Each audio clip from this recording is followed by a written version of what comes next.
저희가 그러면 이제 미국 고전 신고전주의 158, 159페이지고 이제 하고 있었죠, 그죠? 그래서 미국 신고전주의, 미국이 이제 독립하고 시작된 거니까요, 신생 국가로서. 그래서 그때 지난번에 말씀드린 것처럼 그때 유럽에서는 유럽에서 신고전주의가 우리가 해석했던 것처럼 유행을 했고, 그래서 미국은 뭐 본받을 게 그거밖에 없으니까, 그죠? 지난번에 나왔었죠, 그죠? 일종의 어떤 문화적 변두리 현상, 뭐 변두리라면 조금 비하하는 표현 같아서 그냥 주변부 현상, 그죠? 문화적 주변부 현상, 주변부 현상은 그대로 따라하는 것, 그죠? 그 신생 미국은 문화적 중심지의 문화를 그대로 따라서, 그죠? 신고전주의를 그대로 따라서 다 이런 식으로 엄청난 기둥들을 있는 건물들을 지었다. 그죠? 벌써 시대가 어느 때인데 벌써 이런 거를 계속 지은 거예요. 그냥 고개 단 줄 알고 계속 이런 식으로 이런 거를 쭉 지었고, 그죠? 그리스에서. 아까는 올림픽 때로 지나가다가 국회의사당 저것도 그죠? 국회의사당도 딱 그렇죠. 그죠? 딱 그거를 또 짬뽕해서 짬뽕해서 봐드린 거죠. 뭐 다른 본 게 없으니까 우리도. 자. 그래서 그죠? 국회의사당 딱 그런 식이고요. 도움도 괜히 이상하게 국회의사당 도움도 허접하게 열릴 것 같아. 예. 자, 그래서 그 당시 미국 작가들은 당연히 이제 신고전주의 그런 작가들입니다. 다 신고전주의 전통에 의해서 그리스, 로마, 특히 이제 로마의 그 공화국, 그죠? 새로 생긴 공화국이니까 우리는 공화국이다 해서 로마적인 것을 그대로 많이 그대로 모방한사. 그래서 지난번에 요 그림까지 봤습니다. 그래서 요 전투는 이제 캐나다가 결국 영국의 식민지로 넘어가는, 원래 프랑스 식민지였는데 이 전투 결과 영국이 승리해서 캐나다가 영국의 식민지가 돼서 오늘날 캐나다 이제 영미권이 된 거죠. 자, 그다음에 오늘 요거부터 보시겠습니다.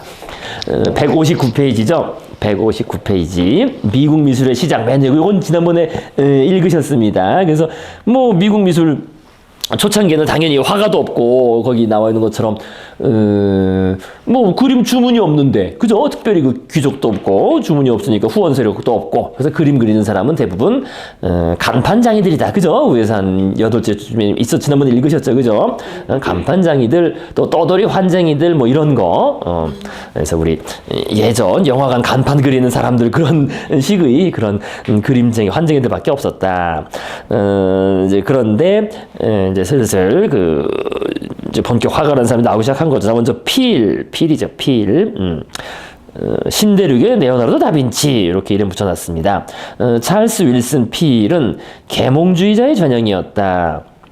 화가이자 과학자로서 호기심과 탐구 정신이 넘쳤던 그는 관심사와 재능이 다양하다는 면에서 레오나르도 다빈치에 견줄만하다. 식민지에서 가장 각광받는 화가가 되기 전 그는 마구상, 시계 제조업자, 은세공사, 가구상 등 다양한 직업을 전전했다. 필은 또한 독립전쟁에 참전한 군인이었고 정치가였으며 독창적인 발명가였다. 그는 새로운 유형의 안경과 세라믹으로 만든 의치, 이 당시엔 이게 말씀드릴 일이 있는데, 이게 의치가 이제 상당히 중요한 산업이 돼요. 이제 좀 이따도 막 나오겠지만은요, 의치 얘기가 벌써 오늘만 한 3-4번 나오겠네요. 이게 왜 이렇게 됐나요, 갑자기? 이게 다 이유가 있죠. 요 직전에 요거랑 더불어서 설탕을 이제 사람들이 막 먹게 된 거예요. 설탕. 그죠? 그죠? 그 전에 16세기만 해도 설탕은 정말 귀중품이었죠. 설탕제가 없죠. 근데 이게 17세기가 되고 신대륙에서 결국 신대륙 카리브해 거기서 이제 사탕수수 농장을 대거 운영하면서, 그죠? 이제 설탕. 그래서 차에 설탕을 넣어 먹는. 그전에는 차를 먹어도 설탕이 없어지고 뭘 넣어먹어요, 그죠? 근데 차원으로, 이제 그 다음에는 이제 차에 설탕을 넣어먹고, 그 다음에 프랑스 사람들이 거기다 케이크에다 설탕 막 덩어리 넣고, 케이크, 쿠키 이런 거 만들면서 단 것들. 근데 또 단 것들을 먹는 사람들은 귀족이겠죠. 그래서 이제 근데 이 치아 관리가 안 되니까, 이때부터 사람들 치아에 엄청난 문제가 생겨서 의치 문제가 막 나와요. 그래서 미리 보시면요. 그러니까 이게 의치가, 이게 그만큼 사람들이 수요가 있었다는 거죠. 그래서 잠깐 보시면요. 160페이지로 넘어가시면요. 160페이지에 조지 워싱턴 초상화 있잖아요. 초상화 밑에 바로 보시면 그래요. 조지 워싱턴을 그린 스튜어트의 초상화를 보면 그가 얼마나 유럽의 전통과 동떨어지는지 알 수 있다. 불필요한 부분을 모두 제거하고 배경도 시적으로 그리지 않았다. 인물의 성격과 위대함만을 강조하고 있다. 예를 들어 워싱턴 얼굴의 마마 자국은 생략하고 그죠? 입가에 굵은 주름을 통해 강인한 성격을 암시하고 있다. 어떤 이들은 워싱턴이 굳게 담은 입술이 포지 전투의 생존자로서 불굴의 정신을 보여주기 위한 거 아니라 목재로 만든 의지가 불편했기 때문이라고 말해요. 그러니까 막 나무 끼워놓고 막 이런 거 있대 이게. 옛날에 그 레미제라블 보면은 거기에서 이렇게 뭐 가난한 이렇게 불황자 그런 빈민들 이렇게 있으면은 이렇게 벤치로 그냥 이빨 뽑아주고. 그러니까 의치 대신에 이제 그걸로 갖다 끼려고 그런 를 뽑아가지고 그렇죠. 그런 장면이 나왔던 것 같아요. 아 그런 장면. 그렇죠. 여자의 이빨 뽑는 거죠. 그 프로젝트. 생리를. 기억이 잘 안 나는데 좀 충격이었어요. 그 장면은 기억이 안 나는데 어쨌든 그게 바로 그 배경인 거죠. 그 직전에 사탕수수가 이제 설탕이 막 대량 보급되고 이제 귀족들이나 돈 있는 사람들은 뭐 처음에는 그런 거 절제가 없었겠죠. 처음에는 모르니까 그죠? 사탕이나 이런 게 얼마나 이빨도 당연히 닦는 것도 없는 거고 그죠? 관리가 안 되고. 그러니까 젊은 세대일수록 막 그 이빨이 막 난리가 난 거예요. 그다음에 나온 김에 미리 보시면요. 그 161페이지 바로 있네. 우리나라는 옛날부터. 우리나라 옛날부터 소금. 근데 소금이 귀했잖아 우리나라. 근데 우리나라는 뭐 썩을 거 먹을 게 없잖아요. 이빨에서 풀 먹는 사람이 뭐 맨날 그 나물에 그 밥 먹는 사람이 이빨이 특별히 썩을 일이. 행군은 무슨 뭐밖에 안 했을 거예요. 옛날에는 그래서 이빨 때문에 많이 죽었대요. 그치. 이빨 빼다가요. 그죠? 아니 이빨이 상해서 못 먹으니까. 그래서 그거를 뭐라 그러지? 맞아요. 그런 게 있어요. 있어요. 맞아요. 요즘에도 위험하다고 그러는데. 폐혈증. 폐혈증. 그래서 거기 그 161페이지에 또 보시면요. 그 가운데 있는 그 왕비죠. 입 이상하잖아. 이것도 이빨 다 뽑아서 그런 거. 이빨. 합죽이 좀. 그게 이빨 때문에 그런 거. 이게. 그나마 예쁘게 그린 겁니다. 그나마. 더 이제 찌그러졌다 그래요. 이빨 치아가 다 상해서. 근데 상한 이유는 아까 말씀드린 것처럼 귀족들일수록 단 거 맛들면은 계속 단 거 먹고 그럼 이제 관리가 안 돼서 막 30, 40대 되면 다 나가버린 거죠. 미칠수록 더 이래. 오히려 그런 일이 많이 발생한 거죠. 그런 현상들이. 한 번은 왜 연못만 이거는 이따 말씀드리겠지만은요. 그 결혼을 하러 왔는데 아직 결혼을 안 해가지고 안 했으니까 왕가의 얼굴로 일단 그릴 수가 없는 거예요. 그래서 얼굴 돌린 거예요. 이게 다 이유가 있어요. 좀 이따 말씀드리겠습니다. 오늘 할 거니까요. 이분 여자분. 얼굴 안 나오신 분 있죠. 지금 옆에는 왕자랑 결혼하러 온 나폴리 공주인데 왕가의 사람이 아직 안 됐으니까 얼굴을 차마 그릴 수는 없고 와 있으니까 같이 섰는데 해서 그린 거예요. 그런 다 사연이 있습니다. 그래서 이렇게 그 왕비도 그렇고 지금 워싱턴도 엄청난 그 지주였잖아요. 그죠? 그러니까 뭐 단 거 맨날 먹고 그래서 이제 목재로 만든 그때 참 대단해요. 나무로 그 이빨을 끼워넣고 막 이랬으니까요. 그죠? 자, 그래서 이제 그런 배경이 있는 겁니다. 그 당시 그 설탕의 보급, 그죠? 설탕이 엄청 보급되고 사람들이 많이 먹고 쿠키, 과자, 막 빵에 막 넣어 먹고 시작하면부터 그러니까 그전에는 빵에 당연히 설탕이 없을 거 아니에요. 근데 프랑스 사람들이 빵에다가 설탕을 넣으면 사람들이 야 해가지고 막 먹게 된 거죠. 빵에 설탕을 넣는 순간. 설탕, 소금. 옛날에 뭐 빵에는 소금밖에 안 들어갔죠. 그죠? 설탕이 있고요. 자, 그래서 그리고 원래 이제 미국이란 나라가 그때도 한번 말씀드렸습니다. 그죠? 그 설탕 때문에 성립된 나라예요. 그죠? 그 사탕수수 농장에, 그죠? 그 농장에 싸게 식량을 공급하기 위해서 미국에서는 농사를 져서 대량으로, 그죠? 넓은 들판에 농사 져서 싸게 식량을 생산해서 사탕수수 노예들의 식량을 공급을 하고, 그죠? 그래야 싸게 그 사탕수수가 그 생산되니까요. 그 카리브해, 그죠? 그 뭐 도미니카, 그 쿠바 이런 지역의 그렇게 원래 삼각무역 예전에 말씀드렸습니다. 자, 그래서 다시 와서 보시겠습니다. 159페이지. 그래서 이 사람은 그나마 그러니까 도자기를 꿔서 만든 의치겠죠, 그죠? 야, 이거 도자기를 그죠? 그 흙을 꿔가지고 도자기로 만들면 되지 않겠느냐, 의치를. 근데 뭐 이렇게 성능이 좋지 않게 도자기는 금방 깨지니까요, 그죠? 이게 좋지 않았겠죠. 어쨌든 뭐 이런 연구도 했다는 겁니다. 다 그게 시대상이 있는 겁니다. 자, 그다음 뭐 증기, 목욕탕, 자기가 뿜은 연료를 다시 연료로 사용하는 난로 등 다양한 발명을 했다. 그러니까 이 사람이 그러니까 이게 뭐 간단히 말해서 다빈치를 해서 발명을 한 게 아니라 그 돈을 벌기 위해서 그래서 다양한 사업 아이템을 시도한 거예요. 이거 간단히 얘기해 사실은 이게. 예. 뭐 그래서 그 아마추어 발명가들이라고 하는 사람들이 무지 많았어요. 야, 뭐 하면 돈이 될까? 그러니까 자기가 농사는 안 짓는, 그러니까 대부분은 농부였지만 농부가 아닌 사람 중에서 좀 손기술이 있는 사람, 기술자들은 뭐 계속 이런 고민을 했던 거예요, 항상. 야, 뭐를 해야 돈이 될까? 등등. 뭐 그 벤자민 프랭클린도 그래서 결국 그러다가 인수협을 한 거고, 뭘 하면 돈이 될까? 이런 식으로 하면서. 그래서 지금 제가 찾아보다 재밌는 거 봤는데, 그래서 이 사람은 얼마나 저거까지 만들었어요. 거짓말 탐지기 또 있죠. 그죠? 뭐 하면 돈이 될까 해가지고 필이 만드는 거짓말 탐지기 저런 거까지 만든 거예요. 막 뭔가 되면 돈이 될까? 야, 거짓말한 걸 알아볼 수 있지 않겠냐? 그래서 아마 저게 뭐 손 넣고 뭐 이렇게 하는 걸 겁니다. 뭐 붙들고 뭐 하는 심장 그죠? 뭐 알 수는 없는데 뭐 그런 거 같아요. 그런 거 같은데 어쨌든. 그래서 이제 뭔가 그 다양한 정말 돈을 벌기 위해서 이것도 만들어보고 저것도 만들어보고 손재주는 있으니까요. 그렇게 시도했던 겁니다. 물론 그거는 구텐베르그도 그래요. 구텐베르그도 뭐 자기가 그 인쇄를 만들겠다는 게 아니라 이것도 해보고 저것도 해보다가 이제 그 인쇄술을 만든 겁니다. 그런 사람들이 서구에는 이제 꽤 있었다는 거지. 근데 그게 그 중국이나 이런 데랑은 좀 다르죠. 그죠? 중국은 이제 그런 사람들은 별로 없죠. 그렇게 자유롭게 뭘 만들고 막 이렇게 한 사람들은. 그죠? 막 고안하고. 그죠? 사회 자체가. 이게 유럽 같은 경우에는 한번 팍 무너져갖고 보통 그러잖아요. 전쟁 일어나서 박살이 난 나라나 이런 나라가 잘 추스르기만 하면 거기에 동력이 그죠? 동력이 확 생기는 거죠. 생기듯이 유럽은 그런 경향들이 좀 있는데 도시가 막 만들어지고 이러면 저런 사람들이 농사 안 짓고 다른 걸 할 수 있는 전통 시기에는 농사를 벗어난 그거 자기 직업 그거 아니면 할 수가 없는데 할 수가 없죠. 도시 같은 게 좀 사람들이 모이니까 농사 짓지 않고도 살 수 있는 길을 찾을 수 있는 그게 만들어지는 거예요. 그런 거에 비하면 동양은 거의 뭐 이렇게 전통 시기는 거의 이렇게 굴곡이 심하지 않죠. 그렇죠. 좀 그런 거 있잖아. 여기는 어쨌든 자본주의가 싹 텄으니까 내가 뭘 개발해서 돈을 내가 버는데 만약에 우리는 뭐 다 관노나 뭐 이렇게 그런 기술자들이 천시 받았으니까 내가 뭔가를 해도 그게 뭐 그 관에 뭐 나라의 소유가 그죠. 나라의 소유가 되는 거죠. 맞아요. 맞아요. 나라의 소유가 되죠. 열심히 안 하고 새로운 걸 할 일이 없는 거죠. 시키는 것만 하면 되는 거죠. 시키는 것만 잘하면 되는 거죠. 시키는 것만. 기본적으로 그게 맞는데 저 사람들 같은 경우에 내가 뭘 할지를 찾을 수 있는 그런 그거잖아요. 맞아요.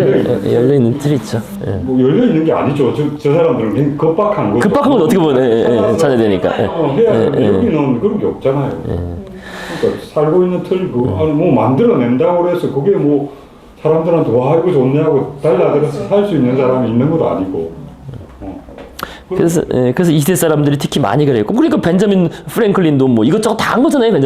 그죠? 벤자민 프랭클린도 뭐 뭡니까 그죠? 처음에는 인쇄하다가 인쇄공 하다가 신문도 발행하고 뭐 난로도 만들고 특허 내고 벤자민 프랭클린 난로가 특히 유명해요. 난로도 만들고 전기 실험도 하고 이것저것 자기가 이제 여러 가지 그 사업 아이템 비슷한 거를 탐구한 거죠.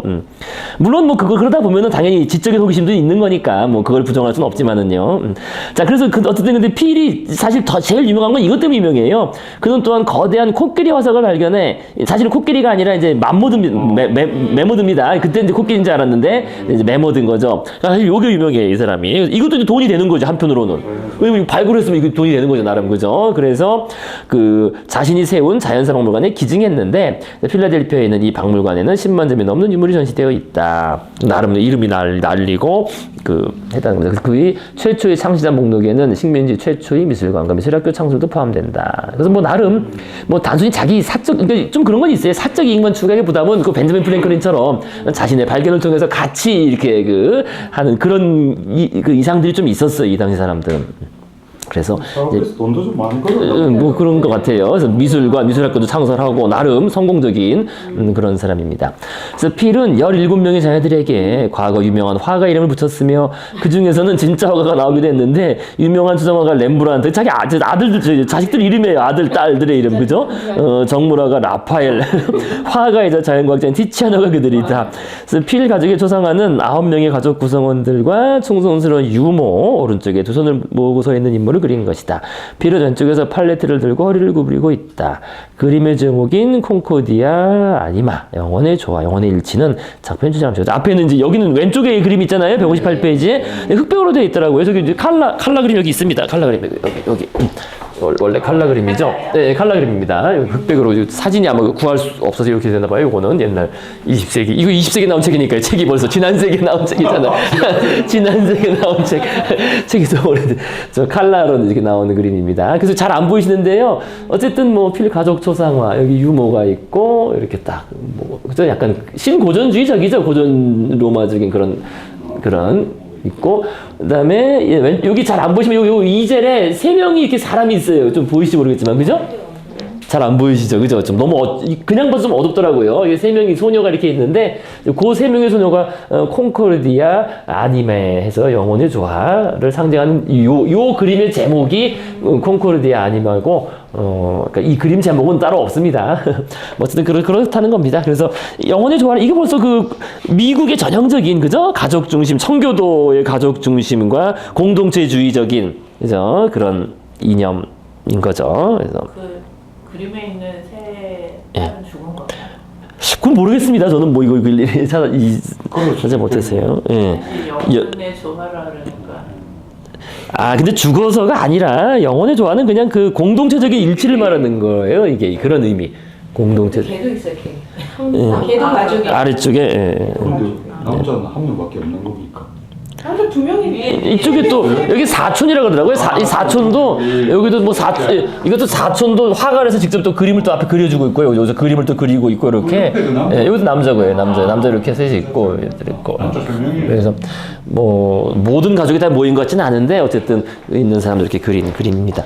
그래서 미국적인 그러니까 미국의 초창기 그런 그 공화주의적인 이념하고 맞아 떨어지는 거예요. 가족이 그 영혼이 일치한 사람들이 가족이면서 우리 공동체도 그렇다라는 사실 그런 식으로 좀 이해하시면 되겠습니다. 그러니까 계몽주의적인 그런 그 이념이죠. 그래서 거기 그 보시면요, 그래서 158페이지 그죠? 필 콩코디아 아니마 영혼의 조화. 그러니까 구성은 기본적으로 하나됨을 강조하고 있다. 그죠? 공동체의 하나됨이라는 그런 의미가 들어가 있는 겁니다. 가족뿐만 아니라. 그래서 비록 인물 구성이 두 개의 진영으로 갈라져 있지만 유머를 제외한 가족 모두가 손이나 어깨를 맞대어 서로 연결되어 있다. 인물들은 약간씩 겹쳐져 있는데 상에 흩어져 있는 과일들로 두 화면을 서로 결합시키고 있다. 피르 형제 역시 왼쪽에 앉아 그의 어머니와 오른쪽에는 조카를 스케치하고 있어. 그죠? 아까 저기 그죠? 손 바닥에서 그리고 있죠? 시각적으로 유대감을 형성하고 있다. 이와 같은 대화 중인 그룹 초상화는 18, 19세기 유행하던 테마이다. 이것은 다수의 조화를 표현하는 데 상징적이었다. 그래서 다수의 조화라는 그 이념을 표현한다는 게 제일 중요하다는 그런 얘기겠습니다. 자, 그래서 뭐 화가로서는 뭐 그냥 그 정도 그림이고요. 자, 그 다음에 다시 이제 159페이지로 와서요. 두 번 맨 아래쪽이죠. 맨 아래쪽에 코플리. 미국 최초로 명성을 얻은 화가. 미국에서 회화는 예술이 아니라 구두나 가구처럼 유용한 교육 품목의 하나일 뿐이다 라고 존 싱클턴 코플리는 자신의 노트에 적고 있다. 뭐 이러한 악조건에도 불구하고 보스턴 출신이었던 코플리는 스스로 해부학 지식을 터득하는 등 화가로서의 길을 모색해 나갔다. 10대에 이미 초상화가로 명성을 날린 그는 20대에 미국의 어떤 화가로도 이루지 못한 경지에 다다를 수 있었다. 그는 자신의 작품을 해외에 전시했던 최초의 식민지 화가였으며 미국 미술은 코플리와 더불어 비로소 성장하는 것을 정할 수 있었다. 코플리는 자연을 재현하는 데 놀라운 능력을 발휘했다. 사실을 제가 잘못했습니다. 사실을 재현하는 데 놀라운 능력을 발휘했다. 그는 대부분 실제 사건에서 착안한 것을 주제로 삼았으며 다양한 질감과 그 위에 반사되는 빛을 묘사하는 능력이 탁월했다. 또한 코플리는 초상화에서 인물에 대한 관찰력과 인물의 개성을 묘사하는 능력이 뛰어났다. 그의 초상화는 보통 로마식 기둥이나 붉은 커튼 같은 소도구를 생략하고 인물의 개성이 드러나는 순간의 표정과 제스처에 집중한 것이었다. 고객을 잘 차려입은 의상의 세부까지도 묘사하긴 했지만 인물의 인물의 개성에 나타나 있는 주름살이 있는 개개인 얼굴 표정을 가지고 있다. 근데 이게 제가 그때 말씀드렸지만은요, 이 저자가 미국 사람이라서 미국을 좀 과대해서 많이 서술하고 있어요. 그러니까 원래 이 정도 인물이 제가 보기에는 아니에요. 그러니까 이렇게 따지면 이 앞에 유럽의 작가들 더 많이 나와야 될 사람들이 많은데, 그러니까 미국이 워낙 없으니까, 야, 그래도 우리 이거부터 시작이다 해가지고 한 3명, 그래도 한 명은 부족하고 한 3명 이렇게 따로 표제로 뽑아가지고 이제 미국 미술의 시작이 이렇게 됐다라고 해서 조금 그 길게 쓴 겁니다. 아니, 물론 뭐 이런 사람 뭐 뛰어난 작가죠. 하지만 이 정도로 뛰어난 작가들 중에 생략된 사람이 훨씬 더 많아요. 유럽의 작가들은. 그러니까 그걸 좀 고려하셔야 됩니다. 이 책의 국적이 그러니까 미국이고 지난 세기 거다라는 그런 것까지 좀 고려하셔서 그때 말씀드렸죠. 이 뒤에 서술에서도 미국 부분 관련 서술이 조금 좀 많다고 해야 되나? 조금 그런 게 있습니다. 그래서 뭐 코플리 뭐 물론 뭐 좋은 화가지만은요. 뭐 그냥 그런 뭐 초상 화가죠. 뭐 잘 그리는 당시 유명했던 초상 화가일 뿐인 겁니다. 그래서 다시 앞으로 오시면은요. 159페이지에 그러니까 코플리가 그린 그림이 있습니다. 그죠? 폴 리비어의 초상. 그러니까 뭐 제가 보기엔 그런 거에 비해서는 서술이 꽤 길고 상세하다는 거예요. 이런저런. 그래서 폴 리비어가 누구냐? 그러니까 보스턴 상류사회 인물들을 그린 코플리의 초상화는 인물들의 개성을 날카롭게 통찰한 것이다. 요건 맞는 거 잘 그린 것 같아요. 그래서 코플리가 셔츠 차림의 친구를 그린 폴 리비어의 초상은 당시로서는 매우 획기적인 것이었다. 왜냐하면 노동하는 모습의 초상화가 그린 적이 없었기 때문이다. 이 작품 속의 은세공사는 자신이 만든 차 주전자를 들고 있으며 그의 작업 도구들도 분명하게 묘사되어 있다. 리비어는 후일 보스턴 차 사건에 참여하는데 이때 이미 영국의 지배에 반대하는 지도자로서 부각되고 있었다. 화려한 장식물 없이 소박한 배경에 영리하고 타협을 모르는 눈처리를 하고 있는 이 인물은 미국 독립을 부르짖던 혁명가의 모습 그 자체이다. 라고 해서 어쨌든 이렇게 뭐 선명한 아주 그림을 그렸고요. 또 이제 다른 초상화로 그러니까 아까 그런 특징이 잘 나타나는 게 여기 그림이 좀 작아서 그런데요. 아까 이 코플리에 대한 그림 특성. 세뮤엘 아담스다. 예, 세뮤엘 아담스 유명한 그죠? 미국의 그 건국의 아버지 중에 한 명인 세뮤엘 아담스. 아까 뭐 그런 얘기 나오잖아요. 그 뭐 주름살 같은 것도 개성 인물의 개성 어떤 순간 역사의 한 순간을 잘 드러내는 그죠? 요게 딱 그런 장면인 거예요. 딱 그죠? 그러니까. 코플리가 그린 초상화 중에서 세뮤엘 아담스의 초상화. 이 사람은 미국 건국의 아버지 중에 한 명입니다. 그래서 그 보스턴 차 사건 이거 아시죠? 대표 없이는 과세도 없다. 그죠? 우린 왜 세금만 내고 대표도 없냐? 식민지에서 그 차를 다 그죠? 바다에 빠뜨리고 그 사건을 이끈 지도자 중에 한 명인 미국 건국의 아버지죠. 그래서 딱 표정을 보시면요, 그죠? 딱 그죠? 정확한 그 어떤 성격이나 딱 드러나죠. 순간에 딱 어떤 그래서 뭐를 가리키고 있으면서 주름살 같은 것도 잘 표현됐고요. 그래서 거기 이 사람이 묘사한 코플리 초상화의 특징이 또 잘 나타난 그런 그림이겠습니다. 저게 세뮤엘 아담스 맥주 있잖아. 얼굴 딴 거야. 그죠? 그리고 저게 그 보스턴 차사건 기념하는 게 보스턴 마라톤이잖아요. 그래서 꼭 월요일 날 해요. 가요. 이건 다음 달 15일. 네. 출전하시는 겁니다. 우리 남편. 그 보스턴 말. 80몇 도. 3시간 30분. 와, 내생을 아주.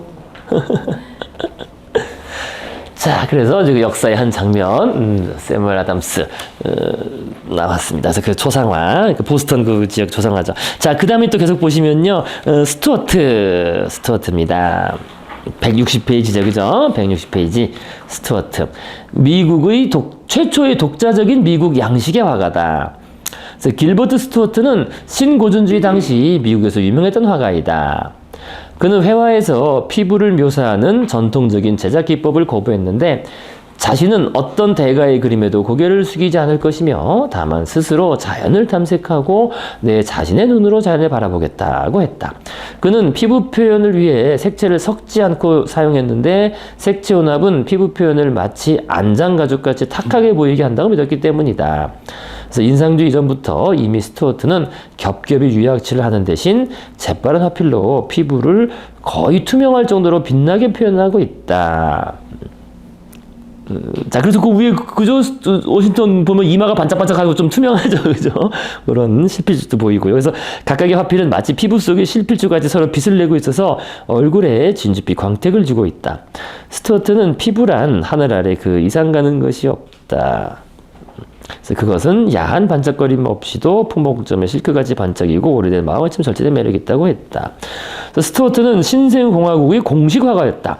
그는 인물이 변하지 않는 영원성을 강조하기 위해 고대의 전통을 벗어던지고 순간의 표현을 자제했으며 초상화를 최대한 단순화했다. 스튜어트의 회화는 이와 같은 정확성을 지니고 있었기 때문에 벤자민 웨스트는 캔버스 위에 얼굴을 못 박아 놓은 것 같다고 표현했다. 그래서 뭐 아까도 말씀드린 것처럼 미국 작가들에 대한 뭐 설명이 좀 깁니다. 이것저것 그죠? 뭐 이것 그냥 그럭저럭한 얘기 느낍니다. 자, 그래서 저 왼쪽에 있는 게 제일 유명한 초상화입니다. 스튜어트의 아까 우리 봤었죠? 이게 입술을 담은 게 의치 목재로 만든 참 나무를 끼면 어떨까? 이 이빨에 나무를 꼈으면은 어쨌든 목재로 만든 의치가 표현되기 때문이라고 말하기도 한다. 그래서 밑에 계속 보시면 이어서 어쨌거나 이 초상화는 미국 역사상 가장 유명한 초상화 가운데 하나이다. 이 작품이 큰 성공을 거뒀기 때문에 스튜어트는 이것을 수백 번이나 반복해서 그려야 했는데 이 일을 100불짜리 건이라고 불렀는데 한 번 이제 그릴 때마다 100불씩 받았다는 거죠. 뭐 100불이면 그 당시는 엄청난 돈, 수백만 원 될 겁니다. 지금으로는. 오늘날 우리는 이 미국의 우상을 1달러 지폐에서 볼 수 있다. 그래서 요게 이제 유명한 스튜어트. 어쨌든 미국 역사에 남을 화가죠. 역사적으로 중요한 화가가 되겠습니다. 여기 지금 보시면 어쨌든 이게 미완성 작품이에요. 미완성 작품. 그래서 그냥 이 상태로 끝난 겁니다. 그래서 길버트 스튜어트, 신생 미국의 이제 왜 공식 초상화가냐? 물론 여기서는 예전에는 우리가 프랑스나 이럴 때는 왕실 화가로 임명도 하고 이렇게 되잖아요. 근데 이거는 임명은 없었지만 실제 임명은 없었지만 어쨌든 1대에서 6대 대통령 초상화를 다 그렸어요. 그런 의미에서 이제 공식 화가라는 겁니다. 그러니까 대통령이 취임하면은 이제 이 사람 불러서 그렸으니까 그죠? 공식적인 직함은 없었지만 그죠? 왕실 화가 대통령실 화가라는 직함은 없었지만 실제로 다 그려서 이제 공식 화가라고 볼 수 있겠다는 겁니다. 그래서 이게 이제 64세의 조지 워싱턴을 그린 초상화로 미완성으로 남았지만, 근데 이게 참 왜 히트를 쳤느냐? 이후 이것을 바탕으로 130개의 사본을 요걸 그대로 놓고 다 그렸다는 거예요. 미완성인 상태로요? 이제 보시면 알아요. 요걸 딱 놓고, 요걸 이제 다 못 그렸는데, 요걸 가지고 이제, 왜냐면은 초상화 그릴 때마다 워싱턴 찾아갈 수 없잖아요. 그죠? 그죠? 찾아갈 수도 없고, 또, 워싱턴 나이도 변했고, 나중엔 죽었고, 워싱턴은 먼저 죽었고. 그러니까, 요걸 놓고 이제 계속 요걸 보고 그린 거예요. 그대로 계속. 또한 1달러 지폐 및 우표에 사용될 판화의 원본으로 또 이 얼굴이 사용됐습니다. 자, 이것도 보스턴에 있다고 합니다. 보스턴, 아테네움, 보스턴에 가시면, 아테네움이라는 요게 박물관 비슷한 데라고 합니다. 자, 그래서 요렇게, 요걸 보세요. 요 얼굴만 딱 띈 거죠, 지금. 그죠? 그러니까, 요 얼굴 그대로 있고, 그 다음에 또 아예 새로 그린 거예요, 이게. 저 완성한 게 아니라 새로 그릴 때, 그 얼굴 그냥 갖다 그리고, 나머지 싹 그려가지고, 워싱턴 초상화 또 그린 겁니다, 이렇게 해서 이제, 팔아먹었다는 거죠. 자, 그래서. 그린 게 없었나 봐요. 그러니까, 그것만 있어서 그린 거예요. 워싱턴 그리며? 아니, 좀 있긴 있었는데, 어쨌든 이게 뭐 제일 유명해져가지고, 그때의 요때 딱 표정으로 다 계속 그린 거예요, 그 뒤에. 왜 그런지 모르겠어요. 그때. 그래서 이렇게 다 그거를 기반으로 만든 우표, 그죠? 요거를 본 떠서, 그죠? 요 표정하고 요 헤어스타일을 그대로 가지고, 우표도 만들고, 그걸 이제 이렇게 바꿔서, 그죠? 1달러 지폐도 나오고, 미국 1달러 지폐 이렇게 해서. 그림간에 텀이 없네요. 둘 다 96년 작이면. 요거만 96년작이고. 그렇죠. 텀이 없죠. 그러니까, 요 그리다 완성을 안 한 거고, 이제 또 요걸 저렇게 변형시켜서 또 이렇게 또 그린 거죠. 그죠? 요건 텀이 있는 게 아니죠, 요 그림은. 근데 또 보시면요, 요런 건 또 있어요, 또. 그래서 요거 똑같잖아요. 요것도 그냥 그걸 갖다 놓고, 요건 나중에 그린 거죠, 그죠? 나중에 그린 조지 워싱턴. 그러니까 요 얼굴은 그대로 갖다 나머지만 바꾼 거예요. 기념이 안 나는 거 같아요. 그죠? 이렇게 딱딱 보시면은, 야, 이건 뭐 완전히 그냥 복제, 그죠? 딱 놓고 그냥 계속 그려댄 거예요. 계속 저렇게도 그리고, 이렇게도 그리고, 그죠? 그래서 이런 식으로 계속 그렸다는 겁니다. 옛날에 미국 초기화가들이 얼굴 없는 초상화에다가 그런 식인 거죠, 일종의. 그죠? 얼굴만 그려놓고 나중에 갖다 붙이는, 뭐 이건 거꾸로인 거죠. 아예 얼굴은 그냥 기본으로 놓고. 뭐 그런 식인 겁니다. 자, 그 다음에, 어쨌든 그래서 여기 지금 이제. 9년에 죽었어요.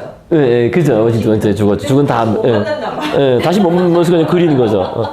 근데 어쨌든 초상화의 그 상영계 죽었어. 초상화의 수요는 계속 있으니까 계속 그래서 이것저것 달라고 하니까 계속 요걸 놓고 계속 요거는 갖다 놓고 그냥 요거만 바꿔서 그린 거죠. 그러니까 계속 돈을 많이 버는 거죠 사실은. 그 하나 놓고 그려서. 박물관 같은 거 하나 세우면 그죠. 지방마다 세울 때마다. 기록 남겨놔야 될 거죠. 예. 야, 우리도 하나 그려줘 하면 이거 갖다 그리고 한 거겠죠, 이렇게. 네. 자, 그래서 이제 아까 1대부터 6대 대통령 초상화 뭐 간단히 그냥 인용해 왔습니다. 그래서 이제 가져왔습니다. 존 애덤스, 아까 사무엘 애덤스의 동생, 같은 가족이에요, 같은 가족. 사무엘 애덤스 아까 나왔죠. 그 애덤스의 동생인 2대 대통령 존 애덤스 나왔고요. 그러니까 그 다음에 어쨌든 초상화를 좀 간결하게 그렸어요. 뒷 배경 같은 건 간결하죠, 확실히. 그죠? 확실히, 그죠? 간결하게. 그래서 3대 대통령, 그 유명한 토마스 제퍼슨. 그래서 그 다음에 또 제임스 메디슨, 미국 그 헌법을 기초한, 그죠? 제임스 메디슨 4대 대통령. 자, 그 다음부터는 이제 좀 시대가 좀 떨어지죠. 제임스 먼로, 그 먼로주의라 그래서 미국 고립주의를 주장한 제임스 먼로 대통령, 6대 대통령, 존 킨스 아담스까지 이렇게. 그래서 뒷 배경을 생략하고 간략해서 이제 그린, 뭐 이렇게 해서 6명을 다 그려가지고 미국의, 신생 미국의 뭐 공식 화가다. 뭐 이렇게 이제 불렸다는 겁니다. 자, 그렇게 해서 됐고요. 이제 그 다음에 이제 고야로 다시 유럽으로 오시겠습니다. 그래서 이거 잠깐 질문. 이게 괜찮습니다. 예, 괜찮습니다. 뭐든지 말씀해 주시면 아니 뭐든지 재밌는 얘기는 뭐 하시면 됩니다.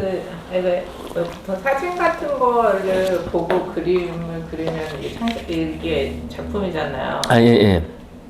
근데 만약에 저 워싱턴 그림 같은 경우에는 저 얼굴 본인은 자기 작품을 이렇게 사본을 했는데 그럼 다른 작가들이 이렇게 워싱턴이 죽고 사진이 없었을 시절에 그 초상화를 내가 보고 이렇게 그린 거가 작품 작품이 뭐 안 될 수도 없죠. 예. 그러니까 그게 그리면 그러니까 맨 처음 원작 그렇죠. 원작자를 이제 복제한 거니까, 그죠? 근데 어쩔 수가 없잖아요, 사실은 그게 그 당시에는. 그 사람 얼굴 얼굴을 있는 그림을 그려야 되는 거니까요. 그래서 궁금해. 네, 그러니까 그 당시에는 그 표절이나 이런 개념도 없었고 또 게다가 이제 목적 자체가 그 사람 얼굴을 보는 게 주로 목적이었으니까 초상화라는 게 예술 작품 뭐 이런 개념보다는 그러니까 뭐 그걸 가지고 똑같이 복사해서 그렸다 그래서 그런 그 윤리적인 문제에 걸리지는 않겠죠. 그거를 이제 보고 그렸다고 하면 되는 거니까 그거를 뭐. 그때 사진이 없었나요? 사진 아직 없었죠, 아직은. 사진은 1830년대 이후. 실제로 사람 얼굴 제대로 찍는 거는, 예, 그죠? 한 19세기 중반, 한 1860, 70년 정도 돼야 이제 좀 제대로 나오는 사진이 됩니다. 그러니까 없었죠, 사진이. 그렇습니다. 표절 문제랑 연관되는 건데, 뭐 어쩔 수 없죠, 옛날에. 그래서 계속 보고 그린 게 계속 넘어오는 거예요. 우리 시저 얼굴도 계속, 그래서 원래 있던 거를 또 보고 복제품 만들고. 그러니까 복제품이라는 개념이 있었던 거지, 계속. 복제해서 만들고 해서, 그거를 뭐, 원본이라고 해서 주장도 안 하는 거고, 만든 사람이 어쩔 수가 없었던 거죠. 그래서 이때는 인쇄술도 없었고, 사진도 없었으니까요.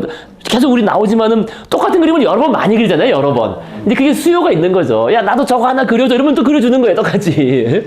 그리고 뭐 그걸. 원작자는 뭐 그럴 수 있는데 그러니까 복제본도 마찬가지예요. 복제본도 지난번에 우리가 봤었죠. 야경이라는 그림. 그것도 결국 복제본이 남아가지고 야경이 잘린 거구나. 잘린 그림이다라는 걸 우리가 알게 됐잖아요. 그 어디 있습니까? 야경이 아니라 아니에요? 그죠? 그러니까 복제본은 렘브란트가 그린 게 아니라 그 다른 사람이 그린 거예요. 다 영국 사람이. 왜냐면 영국에서 수요가 있으니까. 근데 렘브란트가 본인도 직접 그릴 수가 없잖아요. 또 아마 죽은 다음인 건가? 죽은 다음이 어쨌든 그래서 그러니까 이 사람이 가서 보고 그려가지고 와서 야 이거 똑같은 그림이야 일단 걸어놔 해서 그려놓은 거죠. 그것도 일종의 장사고 사업이죠. 어떻게 보면은. 예. 렘브란트의 야경도 복제본이 남아있어서 그렇게.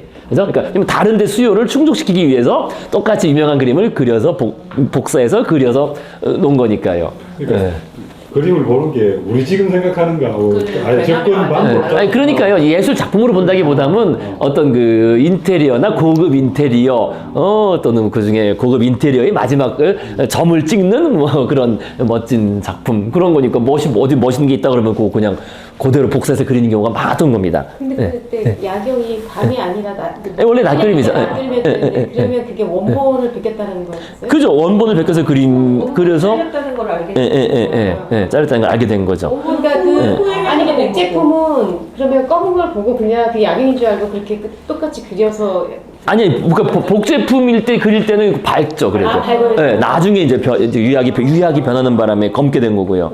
다 두 개 다요? 그러니까. 아니 그 그래서 복제 아니 그래서 그게 잘렸다는 걸 알겠다. 왜냐면 카피를 똑같이 했기 때문에. 걔가 훼손이 된 거지. 원본은 테두리가 없다고. 원본은 훼손이 된 거지. 한번 다시 볼까요? 파일? 아니면 찾아볼까요? 아니면 그냥 갈까요? 그냥 갈까요?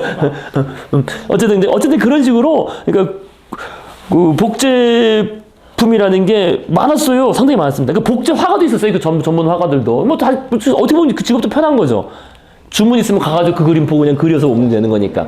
근데 물론 또 이제 그 원작자가 살아있는 경우에는 그거에 대해서 얼마 내고 그려라라고 할 수도 있는 거니까 그거는 이제 계약 관계인 것이고 어쨌든 그 인쇄술이나 사진술이 발전하지 않은 시절에는 그런 식으로 이제 수요를 충족했던 거죠. 어쩔 수 없잖아요. 그죠? 똑같이 그리고 복제품을 만들고 그려서 할 수밖에 없으니까요. 그래서 맞아요. 오늘날 우리 생각하는 좀 다르다는 거죠. 그죠? 저는. 예. 아주 좋은 질문 잘 하시네요, 많이. 아닙니다. 그 좋은 생각이죠. 아주 질문 많이 하잖아. 자, 그래서 이번에는 162. 그래서 매일 뭐그 사람도 복제품 때문에 유명해졌던 거. 누구요? 복제품 때문에 하도 그거 그게 진짜 이상한 건지 아닌지. 그건 아예 이제 표절해서 그죠? 표절작이었죠, 표절작. 그러니까 그 사람 거라고. 근데 저 후세 와서는 어떻게 그 사람 그것도 똑같이 너무 다르잖아. 사실 그때 봤을 때 좀 다르긴 한데.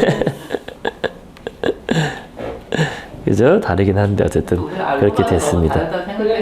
그럴 수 있어요. 예. 그렇다고 하면 믿는 믿고 그냥 살을 수도 있겠네. 근데 듣고 보니까 그런 것 같아요. 그럼. 자, 이번에는 161페이지 고야를 보시겠습니다. 고야 이제 스페인. 그래서 스페인은 참 그 문화의 중심지 좀 지역적으로도 좀 동떨어져 있고요. 그죠? 또 스페인이 좀 이게 척박하잖아요. 그게 풍요로운 그 농업 평야가 있는 게 아니라, 그죠? 고원지대로 이렇게 구성돼가지고, 또 스페인 자체도 너무 그 쪼개져 있고, 그래서 스페인은 좀 예술적으로 좀 동떨어져 있습니다. 그래서 우리 지난번에 나왔던 고야 앞에 제일 유명한 화가는 그 벨라스케스였죠? 벨라스케스, 그죠? 벨라스케스. 근데 벨라스케스도 상당히 독립적으로 저 화풍 자체가 좀 그랬던 화가인데 스페인에 동떨어져 있어가지고, 이 고야도 좀 그런 면이 있습니다. 그래서 고야, 어디도 속하지 않은 화가. 그러니까 이거 이제 굳이 꼽자면은요, 그 스페인 화가의 계보를 그 벨라스케스, 고야, 그 다음에가 이제 피카소예요, 따지면은. 그죠? 그 다음에 피카소. 그죠? 그래서 고야, 어디도 속하지 않는 화가. 그래서 스페인 화가 프란치스코 데 고야의 그림은 어떤 범주로도 분류할 수가 없다. 좀 전에 말씀드린 것처럼 이 변방 스페인에 써가지고 어느 한쪽의 영향을 아주 강하게 받은 것 같지 않기 때문에 그렇다. 그래서 그는 벨라스케스에게서는 사실주의를, 렘브란트에게서는 통찰력을 배웠고 자신의 표현처럼 자연에게 배웠다. 그래서 고야는 일생을 반항아로 살았다. 뭐 반항아 뭐 실제 세상에 반항한 것까지는 아니지만은요, 정신적으로는 꽤 이걸 뭐라 그러나 그 일종의 반골, 그죠? 그 주류적인 생각에 반대하는. 근데 그건 있어요. 주류적인 생각에 반대한다는 게, 그러니까 뒤에도 쫙 나오지만은요, 그러니까 지금 뭐 비유를 들자면은 오늘날에 여당에 반대하면 야당이고 야당에 반대하면 여당인데, 그러니까 이 둘에 다 반대하는 거예요. 요거는 그렇게 보시면 그런 식으로 생각하시면 돼요. 그러니까 세상 자체의 기본적인 생각에 이게 반대하고 거리를 두는 그런 관점이라는 겁니다. 근데 그게 이제 이후 그 연구가들에 따라서 입장은 많이 갈리는데요. 뭐 제가 그냥 딱 봤을 때도 그렇고, 그러니까 제가 저는 이제 사상적으로 공부했으니까 아무래도 철학을 봤을 때는 이거는 고야가 기본적으로는 계몽주의자이기 때문에 이런 생각을 했다고 생각이 듭니다. 저는 이제 그림을 보시면 이게 좀 되시겠습니다. 그래서 어쨌든 일생에서는 이제 기존의 모든 뭐 권위나 정치나 사상이나 종교나 이런 쪽에 비판적이었다, 거리를 두는 그런 사상을 가지고 있었다 봅니다. 그래서 어떤 종류의 왕정에도 반대했던 자유주의자였죠. 자유주의자였던 그의 시작은 테피스트리의 유쾌한 장면을 그리는 로코코 디자이너였다. 테피스트리는 왜 색실이죠? 색실. 그죠? 긴 왜 색실에 짜는 그런 공예품이거든요. 그죠? 거기 뭐 이렇게 뭐 카페트 대신 이렇게 이런 데 쭉 이렇게 쭉 놓는 그런 거 있잖아요. 이렇게 쭉 길게 식탁에 쭉 헝겊으로 쭉 길게 놓는 거 그런 거를 짜는 거. 그거의 밑그림을 왜냐면 그것도 밑그림이 필요하죠. 밑그림을 그려줘야 그 수 짜는 사람들이 그대로 보고 짤 거 아니에요, 그죠? 그래서 그 그림을 짜는 사람이었다는 거. 그러니까 그 밑그림을 그려주는 사람이었습니다. 그런 그 고급 테피스트리를 위한. 그러니까 로코코적이었겠죠. 그 당시 이제 귀족들이 원하는 거였으니까요. 그래서 그 후 그는 스페인 카르로스 4세의 궁정화가 되었는데 당시 왕실은 타락했고 민중을 억압하는 것으로 악명 높았다. 억압했다는 게 딴 게 아니라 이제 세금, 높은 세금과 그죠? 그런 민중들은 피곤했는데 왕실들은 다 세금 걷고 그냥 이빨 썩을 정도로 저렇게 설탕 먹고 있고 뭐 그러고 있었던 거죠. 그래서 이러한 궁정의 부패상과 교회의 광신주의는 또 이제 스페인은 또 이게 좀 더 보수적이고 좀 많이 보수적이었죠. 특히 그 카톨릭 쪽에서도 많이 보수적이었고 그다음에 좀 덜 정화가 됐어요. 그 뭐라 그러나 개혁이 좀 덜 됐어요. 스페인 쪽이 특히 왕실이 후원해서 그런데 왕실하고 결합해서 그런데 항상 스페인이 왜 그 종교 개혁 이후에 종교 전쟁에서 카톨릭의 그 수호자를 자처했거든요, 항상, 그죠? 카톨릭의 수호자를 자처하면서 네덜란드 가서 막 쳐부수고, 그죠? 막, 30년 전쟁에 참여해서 뭐 엄청난 치열한 전쟁을 벌일 때 항상 스페인이 자기들이 가장 카톨릭의 수호를 자처하면서, 상당히 잔혹한 행위를 많이 했죠. 물론 뭐 잔혹한 행위라는 게 종교적으로는 저 신교도들은 저건 악마니까, 그죠? 사탄이니까, 잡으면 화형시키고 어쩌고. 그래서 어쨌든 아주 악명이 높았습니다, 사실 스페인이. 물론 그래서 결국 스페인이 망했죠. 거기에 군대 유지비에 너무 많은 비용을 써가지고 사실은 스페인이 그래서 그렇게만 쓰고 자기네 산업은 하나도 일으키지 못한 거예요. 산업에 투자가 안 돼가지고 영국, 프랑스는 그래도 이제 독일은 산업화를 할 때 스페인은 괜히 거기에 발목 잡혀가지고 돈 다 쓰고 그런데 못해서 스페인이 결국 망한 겁니다. 낙후하게 된 거죠. 자, 그래서 교회의 광신주의, 특히 이제 스페인 교회의 광신주의, 그 지역에는 고야를 독설적인 풍자가이자 인간 혐오자로 만들었다. 그의 작품은 19세기 낭만주의의 주관성을 보여주고 있으며 그는 지금까지도 최초의 근대화가로 추앙받고 있다. 이건 뭐 이제 자기들 갖다 붙이기 나름이고요. 근대화가라는 건. 자, 인간의 사악한 본성을 폭로하고 있는 악몽 같은 광경과 휘두른 듯한 화필 등 독창적인 기법은 그를 20세기 미술의 고뇌하는 선구자로 만들었다. 그래서 20세기 이제 화가들한테 많은 영향을 미칩니다. 그래서 어쨌든 고얀도 뭐 당대도 큰 인기를 얻었지만은요, 특히 20세기 화가들한테 많은 영향을 미친 거로 유명합니다. 특히 아까 말한 뭐 피카소라든지 살바도르 달리 이런 사람들한테 큰 영향을 미친 선배가 되겠습니다. 자, 그래서 앞에 보시면요, 그래도 이게 근데 일반적인 책에는 지금 고야에 초상합니다. 물론 자기 제자 같은 사람이 그려준 나이 80세 때 엄청 나이 든 때 고야의 초상화인데요. 네. 그때 나이 80에 전향. 네, 나름 뭐 대단한 정신의 소유자죠. 나름 저 당시 나이 80이면. 그래서 어쨌든 19세기 낭만주의에 큰 영향을 주었기 때문에 낭만주의자로 그냥 분류하는 분들도 많습니다. 그러니까 이 책에서는 어디도 속하지 않는다 그랬잖아요. 근데 이제 다른 책들에서는 그냥 낭만주의의 선구자, 뭐 낭만주의자 이렇게 분류하는 책도 많습니다. 그런 책들도요. 그런데 꼭 그렇게 낭만주의로 볼 수는 없어요. 제가 보기엔 오히려 계몽주의에 바탕한 거로 보는 게 맞는 것 같은데요. 자, 프란시스코 대고야. 그래서 아버지가 금도금업자, 나름 이제 그런, 그죠? 어떤 수공업자였죠? 그래서 이제 자식을 너는 그림을 그려라 해서 그림을 시킨 겁니다. 그래서, 이 사람도 이탈리아 견학을 하고 돌아와서 화가로서 큰 인기를 얻었습니다. 아무래도 그렇겠죠. 스페인은 촌구석이고 이탈리아 유학 갔다 오면 미국 유학 갔다 오면 이제 되는 것처럼 갔다 와서 큰 인기를 얻었습니다. 그래서 이제 마드리드 상류층의 초상화를 그리다가 1786년부터 스페인 왕실의 그림을 그리기 시작하였고 1789년 프랑스 혁명이 일어나던 해죠. 카를로스 4세의 궁정화가로 정식 임명돼서 이제 그런 그림을 그립니다. 그래서 거기 나와 있는 유명한 그림이에요. 그죠? 요게 이제 가장 많이 인용되는 그림인데요. 국왕 카를로스 4세의 이제 가족 그림이죠. 그런데 이게 이제 이 해설자도 그렇게 써놨습니다. 여기 해설을요. 보시면요. 카를로스 4세와 그의 가족들은 이전까지 궁정 초상화와는 다르다.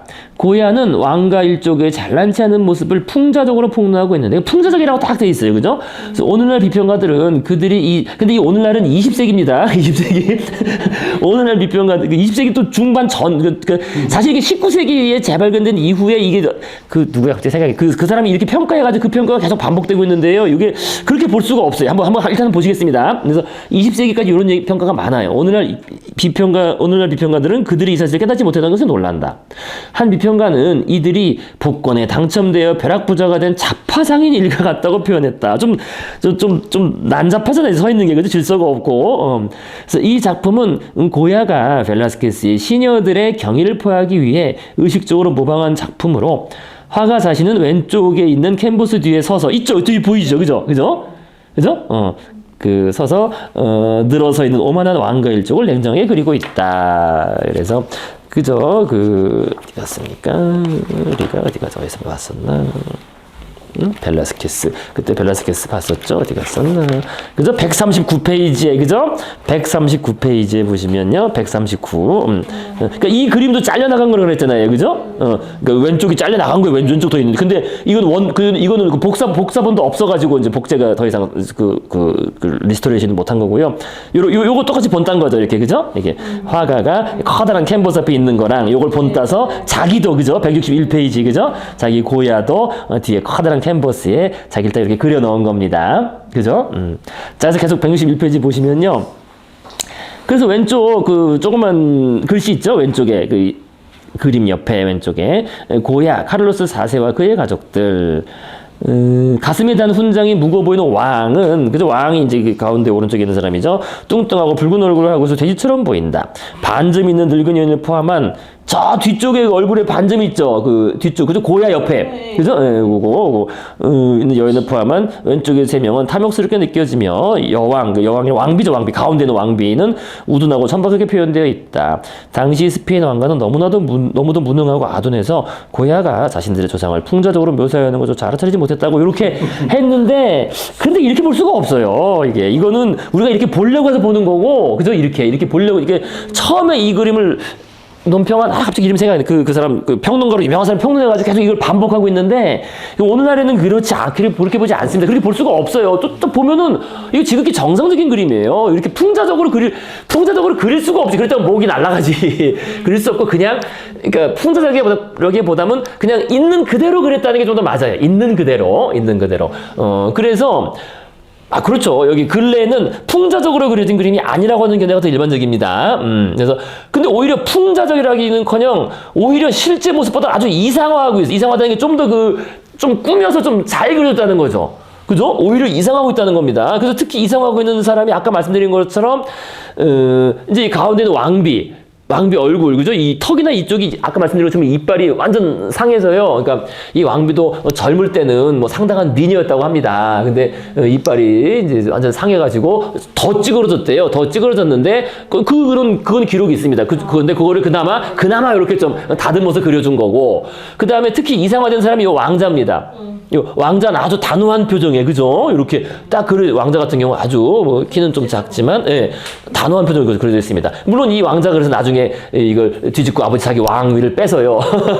어쨌든 그런 나름 이상화돼서 그려진 겁니다. 자, 그 다음에 뭐 이건 어쩔 수 없는 거죠. 사실적으로 그린 거죠. 이런 얼굴의 반전 같은 거는. 그래서 지금 이제 이 가족을 보시면요. 다시 아까 말씀드리자면 요게 이제 국왕 카를로스 4세고요. 근데 왕비가 왜 가운데 있을까요? 이렇게 서서 그런 거지. 이렇게 이제 쓰라고 할 때 이렇게 쓴 겁니다. 근데 왕비가 왜 가운데 섰을까요? 그런 것도 있지만 왕비가 이 권력의 중심이었기 때문에 쓰라 그러면 당연히 힘센 사람이 가운데 서지. 그냥 자연스럽게. 뭐 이 화가가 이렇게 가라고 할 수 없잖아요. 왕족 한번 서보세요 하면 그냥 쓴 거니까. 이 왕비가 사실은 다 정권을 쥐고 휘둘렀는데, 그래서 아까 말씀드린 것처럼 이렇게 무능하고 부패하고 그 백성들한테는 맨날 세금 무겁게 물리고 또 전쟁, 아까 말씀드린 것처럼 전쟁에다가 빚진 게 엄청 많아요. 그래서 스페인 왕실이 이미 파산했습니다. 이미 국제적으로는 국제금융에서 이미 파산했으니까 돈 나올 데가 없으니까 계속 국민들 쥐어짜고 이러는 거죠. 그러면서 자기들은 그냥 흥청망청 쓰고 이러니까 이제 어쨌든 왕비가 그 중심에 있는 거예요. 여기 왕비가 이 권력의 중심이 돼서 왕은 뭐 권력이 없어요 별로. 그러니까 이제 아들이 나중에 못마땅해가지고 이 왕비랑 또 그 왕비 측근 몇 명이랑 뭐 아버지 힘도 없고 그러니까 이제 마음에 안 들어서 야 이게 그만 내가 할래 해가지고 뒤집은 겁니다. 이제 물론 유혈 그 구테타까지는 아니고 유혈 반란은 아니고요. 그러니까 가족끼리 해서 그냥 야 엄마 그만해 시키면 엄마 그만하라는 거죠. 이게 이 사람들이 안 좋아하잖아 해가지고 자기가 나선 건데 그렇다고 또 이 인물이 그렇게 능력이 있었던 건 아닙니다. 어쨌든 근데 그래서 이제 바로 요게 나중에 나오잖아요. 왕세자 다음 왕 페르난도 7세 이렇게 그죠? 자 그리고 이제 이 인물은 아까 말씀드린 것처럼 왜 얼굴이 안 나왔느냐? 그와 정혼한 나폴리 공주가 와 있었는데 그림 그려 서버할 때 쓰긴 섰는데 그죠? 쓰긴 섰는데 아직 결혼하지 않았으니까 이 왕실의 사람은 아니잖아요. 그러니까 얼굴을 그릴 수는 없어요. 그래서 얼굴을 온전히 그리지 않은 거예요. 다 이유가 있는 겁니다. 아직 왕실 사람은 아니기 때문에 그렇잖아요. 결혼을 해야 그죠? 카톨릭 사제가 딱 해서 이제 혼인 성사 해야 딱 해야만 이 집안 사람이 되는 건데 아직 안 했으니까 일단 얼굴을 돌려서 그린 겁니다. 이렇게 다 그 이유가 있는 거예요. 자 그래서 그리고 저 뒤에 있는 이 점이 있는 그죠? 얼굴에 있는 점 여인은 이제 이 왕의 누나니까 나이가 많죠, 그죠? 왕의 누나고 그다음에 여기 이제 큰아들, 그러니까 여기 띠를 두른 사람들은 남자들이죠, 그죠? 큰아들, 여기 둘째 아들, 그다음에 여기 막내, 셋째 아들, 그다음에 여기 이제 큰 딸이고 딸의 사위, 큰 딸의 사위, 큰딸이 예쁘다고. 큰 딸이 좀 그러니까 사실적이고 약간 이상해서 그랬다니까요, 그렇게 그게 풍자적으로 그린 게 아니에요, 자 보시면요. 우리가 선입견을 가지고 보면은 야 이건 뭐 좀 난잡하고 이전에 보던 왕의 권위나 이런 게 없잖아요. 근데 그거는 이제 왕비가 좀 중심에 있어요. 그런 건 있지만은요. 이 그냥 막 그린 그림은 아닙니다. 그냥 있는 그대로 그린 거예요. 그래서 큰 딸하고 큰 딸의 사위 나폴리 제후였던 사위 그 뒤에 있는 거는 왕의 남동생하고 여동생. 그 뒤에 여기 나와 있는 그죠? 왕의 좀 닮았죠. 왕의 남동생 닮았습니다. 이렇게 보시면요. 남동생, 여동생. 그죠? 그리고 이제 둘째 딸 이렇게 되어 있습니다. 그래서 가족을 다 그린 거예요. 그 있는 가족을 이렇게 그냥 이게 뭐 풍자적으로 보기가 없습니다. 자, 어쨌든 근데 문제는 이제 슬슬 역사가 시작됩니다. 이 왕비 마리아 루이사가 각종 추무 및 무능으로 대중적 평가가 최악이었다고 한다. 원래 그렇죠. 뭐 꼭 민중들은 그렇잖아요. 그죠? 저 왕비가 말이야 왕비가 다 말아먹고 지 멋대로 하고 왕은 허수아비고 세금 맨날 뜯어가고 어쨌든 먹고 살기도 힘든데 게다가 이때 또 나폴레옹 전쟁 시대였습니다. 그래서 나폴레옹한테 결국 대항하다가 져가지고 나폴레옹이 뭐 거의 실질적인 속국이 됩니다. 나폴레옹한테 져가지고 나폴레옹 말을 듣는 하지만 어쨌든 왕은 있는 독립국가였는데 근데 이제 이 추문이 뭐냐면은요 이제 그 그림하고 연관됩니다. 이게 고야가 그린 똑같은 왕실화가니까요. 마누일 고도이라는 그 당시 이 사람, 그러니까 왕실 근위대 소속의 원래 장교입니다. 왕실 그죠? 이거 경호실의 장교였는데 젊은 장교였는데 왕비 마리아 루이사의 총애를 받아서 그래서 이제 정부로 여겨집니다. 왕비가. 그러니까 아시잖아요. 왕은 왕대로 따로 놀고 뭐 왕비는 왕대로 따로 놀는데 근데 요 아들, 요 셋째 아들이 그 사람의 아들로 보통 그렇게 소문이 났어요. 물론 실제는 알 수 없죠. 실제는 알 수 없지만 좀 어리잖아요, 그죠? 그러니까 나중에 생겼는데 좀 나이 차를 두고 생겼는데 그냥 생겼겠냐? 이거는 예라고 막 하는 겁니다, 그렇게. 근데 어쨌든 그런 식으로 민중들의 소문 막 퍼지면은 더 막 안 좋아하잖아요, 그죠? 그래서 어쨌든 그 왕실 근위대 소속의 장교였는데 왕비의 총애를 받아가지고 초고속 승진하여 재상도 되고 외무장관도 되고 다 스페인 막 주무른 거예요. 그래서 아까 말씀드린 것처럼 그렇게 왕비하고 걔하고 근위대 몇 명하고 그다음에 아버지는 허수아비고 그렇게 해서 막 주물러 하니까 이제 왕자는 자기는 이거 그래서 왕자도 나름 생각이 있어가지고 나름 해서 왕세자가 이제 정변을 일으킵니다. 그래서 서로 죽이고 살리고 그런 건 아니고요, 그죠? 정변을 일으켜서 그냥 바로 다 몰아내고 쫓아내고 내가 왕이다 해가지고 페르난도 7세가 됐는데 이제 뭔가 좀 해보겠다라고 했는데. 그런데 이제 문제는 나폴레옹이 그때 같이 얽히면서 안 좋아진 거죠, 상황이. 자, 그래서요 가만있어요. 그 얘기까지만 하고 잠깐 쉬시겠습니다. 잠깐 쉬었다 하시죠. 잠깐 쉬었다 하시죠. 그럼 잠깐 쉬었다가. 서상화가 이렇게 저런 전형적인 자세가 아닌 네, 이거요? 네. 예. 뭐 하고 있는겨? 쉬고 있는 거다 지금. 뭐 의자야 의자. 이게 어쨌든 군인이니까요. 뭐 군대 뭐든 기에다가 이런 거 같은 작전 뭐 지시라고 하는 것 같기도 하고 그죠? 예. 야전이네요. 의자. 야전이죠. 야전 의자에 앉아가지고 뭐 그죠? 칼같 지휘봉이죠. 지휘봉 옆에 칼이 있고 지휘봉 손에 이렇게 낀 지휘봉 같은 거에다가 무슨 뭐 작전 문서 같은 거라든지 뭐 그런 거겠죠. 뭐 정확히는 저 장면이 모르겠습니다. 어쨌든 뭐 그래서 잠깐 쉬었다 하시겠습니다. 그래서요 162페이지 사회에 대한 저항 수단으로 쓰인 미술 뭐 꼭 저항 그죠 저항 의미가 있죠. 그래서 고야는 또한 교회와 사회학을 폭로하는 그림을 그렸다. 그의 인간 혐오는 1792년 중병을 앓다가 목숨을 건졌으나 규모거리가 되면서 더욱 깊어졌다. 이게 납중독이라는 뭐 썰은 뭐 왜 그런지는 모릅니다. 납중독 화가들은 뭐 이게 약품을 많이 만지고하니까 납중독이 많이 걸렸다고 하더라고요. 또는 납중독이라는 썰도 있고 또는 뭐 매독이라는 썰도 있고. 그래서 고야도 젊었을 때는 그렇게 뭐 그 좀 방탕한 뭐 아주 방탕까지는 아니지만은요. 뭐 근데 그 시대 좀 그랬나 봐요. 돈 좀 벌고 그러면은. 베토벤도 뭐 약간 그렇죠. 예, 베토벤도 그렇고. 술 첨가제가 뭐 귀mon게. 자, 그래서요. 회복 기간 동안 스스로를 사회와 격리시키고 내면의 환상 세계를 그렸는데 이때 이상하고 그로테스크한 괴물 그림에 몰두했던 것이 고야의 원숭미 넘치는 회화의 출발이었다. 한번 다 보시고 되면 설명드리겠습니다. 그래서 1810에서 14년 사이에 고야는 판화집 전쟁과 재앙을 만든다. 이게 이제 나폴레옹 전쟁하고 연관된 겁니다. 나폴레옹이 일으킨 커다란 전쟁이요. 그래서 판화가로서의 재능을 유감없이 발휘한 이 작품은 프랑스군이 스페인을 침략했을 때 양쪽 군대가 자행한 잔악행위를 적나라하게 폭로한 작품이에요. 그래서 이게 아까 말씀드린 것처럼 이게 그 스페인 입장이 아니라 그러니까 다 그죠 다 고야는 그런 게 있어요. 모든 이 다 잘못했다 이런 식 관점. 그래서 인간의 잔악성에 대한 그의 시선은 단호하다. 죄 없는 민간인들이 고목나무 아래서 처형당하고 비인간적인 군인들은 사지가 절단되고 머리가 없는 그들의 시체를 무표정하게 바라보고 있다. 이 당시의 다른 그림들은 언제나 전쟁을 영광스러운 제식으로 군인을 영웅으로 묘사하기 마련이었다. 보통 그렇게 그렸죠. 신고전주의는요, 그죠? 근데 그러나 고야는 희생자들의 절망적인 몸짓과 총을 발사하고 있는 얼굴 없는 자동인형 같은 부대원들을 대조시킴으로써 전쟁의 참상을 고발하고 있다. 규모가 된 고야는 인간 세계와 단절된 삶을 살았지만 전쟁의 비인간적인 폭력성에 대한 강렬한 감정을 담은 작품을 제작했다. 자, 근데 꼭 이제 이것만은 아니고요. 자, 그래서 이제 그 전쟁에 대한 그림이 오른쪽에 있죠. 그죠? 163페이지에. 오른쪽에 있는데요. 먼저 그 그림하고 다 한꺼번에 보시고 또 보시겠습니다. 자, 그래서 약간 이제 스토리가 이렇게 됩니다. 자, 그래서 어쨌든 스페인 왕실은 이제 그렇게 이제 무능하고 그 전에 힘이 다 빠져서 완전히 뭐 경제적으로도 재정적으로도 파탄했고 하지만 그냥 왕실들은 계속 거기서 흥청망청 쓰는 그런데 이제 이게 또 나폴레옹이 등장하는 바람에 나폴레옹하고 한번 맞섰다가 져가지고요. 나폴레옹이 속국으로 전락을 합니다. 사실상. 그래서 여기 이렇게 보시면은요. 그죠? 나폴레옹 전쟁이죠. 나폴레옹 전쟁. 나폴레옹이 딱 등장을 해서 다 쳐들어가가지고 스페인이 이제 위성국가죠. 이제 속국이 된 거 사실상.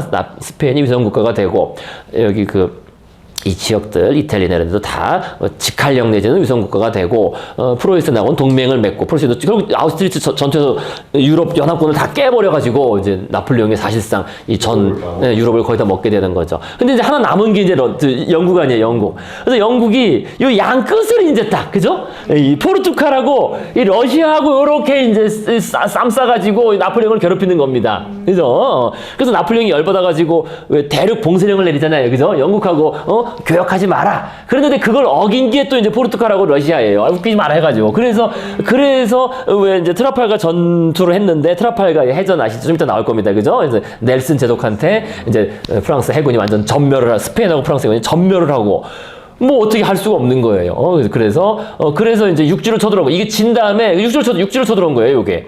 해전에서 진 다음에 이 포르투갈 혼내주러 간다 해가지고 에스파냐는 어차피 자기네들 뭐 속국이니까 해서 이제 군대를 진입시킨 겁니다. 진입시켜서 포르투갈을 쳐들어갔는데요. 자, 이제 그런데 이제 그게 문제가 생겼죠. 그때부터 결국 나폴레옹이 이제 몰락하기 시작하는 겁니다. 그러니까 다시 말씀드리지만은요, 트라팔가 해전 져서 안 되겠다 해가지고 가까운 포르투갈부터 완전히 영국을 몰아내고 혼내줘야 되겠다. 그래서 서들어갔는데 이게 잘 안 되고. 그래, 그럼 안 되겠다. 저걸 쳐야 되겠다. 저쪽 쳐들어갔다가 또 완전 망하고. 그래서 결국 몰락한 겁니다. 그래서 결국 이제 몰락의 시작이에요. 이게, 지금 스페인 얘기가요. 그래서 요거를 반도 전쟁이라고 합니다. 이베리아 반도니까, 그죠? 요게 이베리아 반도라고 그러잖아요. 요걸 이베리아 반도에서 벌어진 반도 전쟁이라고도 하고요. 어디 갔어? 그 다음에, 자기들은 뭐 스페인은 스페인 독립전쟁이라고 부르는데요. 뭐 그건 뭐 스페인을 부르는 거고. 그래서 이베리아 반도에서 벌어진 나폴레옹 전쟁의 한 국면으로 포르투갈이 영국과 계속 교역하자 1807년 나폴레옹은 일단 바다에선 졌는데 이제 육지로 그럼 쳐들어간다. 포르투갈을 굴복시키기 위해서 대륙 봉쇄령, 그죠? 그걸 안 지키는 포르투갈을 쳐들어가기 위해서 이베리아 반도에 군대를 진입시킵니다. 그러면 당연히 스페인은 그 지나가는 길이고, 그 군대가 들어오면은 뭐 스페인에도 내정 간섭을 하겠죠. 야, 이거 줘, 뭐 식량 대, 뭐 이런 식으로. 그런데 문제가 있죠. 아까도 말씀드린 것처럼 스페인은 재정이 이미 뭐 붕괴한 상태고, 특히 이 당시 군대는 특히 나폴레옹은 일단 군대가 전하고는 다르게 징병이고 군대가 많잖아요. 그러면은 뭡니까 군수 지원을 자체 조달해야 된다. 자체 조달이라는 건 다른 게 없죠. 스페인 사람들한테 뺏는 거지 뭐. 그죠? 그냥 다 그냥 수탈하는 것밖에 없잖아요. 징발하는 거니까 당연히 스페인 민심은 뭐 엄청 안 좋아지는 겁니다. 그거 당연한 거겠죠. 그죠? 군대가 들어오면은. 그래서 엄청난 스페인 애정 간섭을 하고 그런 일을 벌이면서 프랑스 나폴레옹 인기가 막 떨어지고 그러니까 그런 혼란 중에 이제 왕세자가 아까 말한 왕세자가 정변을 일으켜서 페르난도 7세를 즉위합니다. 자기 엄마랑 너 고도이랑 다 니들 다 물러나 있어. 자기가 내가 할게 해가지고 이제 쫓아내는데 이제 어쨌든 이제 왕세자가 이제 쫓아내서 아까 이제 이 고도이랑 그죠? 자기 엄마랑 아빠랑 일단은 피신하면 일단 도망가요. 도망갔는데 그래서 그때 나온 그림이 그겁니다. 도망간 다음에 어떻게 됩니까? 여기 아까 나왔죠. 그래서 왕세자 페르난도 7세의 정변으로 결국 이제 몰락하는 거죠. 몰락하고 그래서 망명 도망갑니다. 나폴리로 도망가고요. 그래서 어디 갔지? 요거 요 그림이 나온 겁니다. 그래서 이게 이제 밝혀진 거예요. 재산을, 고도의 재산을 다 몰수하는 과정에, 이거 뭐야 해가지고, 그죠? 재산 몰수. 아까 여기 있잖아요. 지금 페르난도 7세의 정변 이후에 고도이가 망명하고 그의 모든 재산이 압수되면서 알려지게 된 겁니다. 알려지고 나니까 또 거기에도 이제 교회가 개입하는 거야. 이게 왜 음란한 작품이냐 해가지고, 지난번에 말씀드렸죠. 그래서 고야가, 이거 누가 그랬어? 이거 네가 그랬잖아. 해가지고 이 종교재판을 받아요, 고야가. 그것도 이제 알아주셔야 됩니다. 종교재판을 받지. 작품은 압수되고요. 그래서 이런 그림 앞에는 이런 그림이 있었고, 그래서 이거를 딱 벗겨지면은, 야! 해가지고 더 좀. 자, 그래서 종교재판에서 고야는 그림의 모델이 누구냐? 그냥, 아름다운 사람이다. 아주 사랑스러운 사람이다. 그 정도로만 말만 하고 밝히지 않았다. 그래서 모델은 누구냐? 알바 공작 부인이라고도 하는데, 어쨌든 고야가 내연 관계했던 의혹이 있는데, 어쨌든 그래서 고야도 젊을 때는, 그죠? 돈 잘 벌고, 뭐 이럴 때는, 방탕했다는 겁니다. 나름. 자, 아니면은 재산 고도의 정부라고도 하고 확인할 수 없습니다. 어쨌든 고야는 종교재판을 그래서 오래 받아가지고 무죄를 인정받아서 이제 석방되는데 어쨌든 그래서 이 그림이 그렇게 얽혀 있는 겁니다. 그 역사에서 얽혀서 그렇게 해서 밝혀지는 그림에서 압수당하고. 자, 그다음에 다시 이제 정치적인 얘기로 돌아가서요. 왕비랑도 전부도 있고. 그러니까 완전히 그게 뭐 정확한 사실은 확인할 수 없지만은 떠도는 소문과 등등 해서 좋을 리가 없는 거죠, 결코 다. 자, 그래서 이제 아까 말씀드린 것처럼 왕세자가 내가 이제 왕이다 해가지고 아까 얘들 쫓아내고 얘들 부패하고 분능한 내가 좀 해보겠다고 이제 왕세자가 정변을 일으켰는데, 문제는 나폴레옹이 딱 보더니 자기 군대가 이미 스페인에 들어가 있잖아요. 그러니까 야, 니들 왜 싸워? 왜냐면은 이제 카를로 자기가 황제로서 내가 지정을 해야지. 니들 멋대로 왕 되고 말고 어딨어. 야, 그리고 또 게다가 싸워? 싸우지 말어. 그리고 니들 서로 다 싸우니까 안 되겠네. 니들 그만둬. 이렇게 해가지고 나폴레옹이 입에서 카를로스 4세와 그러니까 아버지와 아들 페르난도 7세를 모두 왕, 니들 다 하지 마. 포기하게 만들고 자기 친형, 자기 나폴레옹 친형인 조세프 보나파르트를 이 나폴리에 있던 애를 데려다가 호세 1세로 자기 친형을 데려다가 왕을 갖다 놓은 거예요. 이게 나폴레옹이 더한 놈이죠, 어떻게 보면은. 그죠? 그죠? 대단해요, 어쨌든. 이게 나폴레옹 몰락의 다 시작입니다. 근데 자기 형은 싫다 그랬어요. 나는 그냥 지방에서 그냥 내 영주할래. 편하게 살래는데, 되어다가 스페인 왕을 시켜버립니다. 그래서 그것 때문에 등등, 이거 외에 이외의 다양한 조치들, 아까 말씀드린 그게 제일 커요, 사실은. 제일 큰 거는 군대가 진주하면서 이 각종 군수품을 징발하는 거, 그죠? 이게 제일 그 민심이 악화되는 거죠. 그렇지 않아도 먹을 게 없는 파탄한 상황이었는데, 스페인은. 그래서 엄청 안 좋아지던 상황에 이렇게까지 됐으니까 지 멋대로 자기 나폴레옹이 자기 형을 갑자기 왕으로 갖다 놓으니까 시위를 벌였고, 프랑스군이 대포를 동원해서 시위대를 강경 진압하자 시민들이 본격적으로 봉기하면서, 근데 꼭 아까 말씀드린 요거만 아니고요. 이미 뭐 조짐은 뭐 있었다는 겁니다. 그러면서 어쨌든 프랑스군에 대한 저항과 봉기가 전국적으로 확산됩니다. 물론 이 봉기는 어떤 민족주의적인 개념보다는 일단 생존권하고 이런 거죠. 아까 말씀드린 그래서 약탈과 수탈 이런 거 이제 그만하고 니들 다 가라, 우리 그냥 살겠다, 그죠? 이런 건데, 그래서 이제 저항군들은 게릴라전 로 맞서면서 나폴레옹 군대를 교란하였고, 양측의 잔악행위, 약탈, 보복행위 등이 계속되었다. 왜냐면 게릴라들도 먹고 살 게 있을 테니까요. 옛날에 빨치산도 뭐 내려와서 다 뺏어가고 했잖아요. 그런 식으로. 그래서 게릴라 말이 이제 처음 등장하는 겁니다. 게릴라. 그래서 게릴라란 말은 여기 나오지만은요, 그 게라, 이게 이제 그 불어나 스페인어에서는 그냥 전투나 전쟁을 의미해요. 그래서 작은을 의미하는 일라가 붙어서 게릴라, 그러니까 작은 전투, 그런 뜻이죠. 작은 소규모 전투. 그래서 나폴레옹이 프랑스군에 대항하던 스페인의 비정규 무장 집단을 이제 게릴라라고 불렀습니다. 작은 전투 집단. 그래서 게릴라란 말이 이때 처음으로 등장했습니다. 게릴라전. 그래서 이 스페인은 산악 지역 아니에요. 산악 지역에서 게릴라전을 펴니까 나폴레옹 군대가 당할 수가 없었던 거예요. 당할 수가 없었고.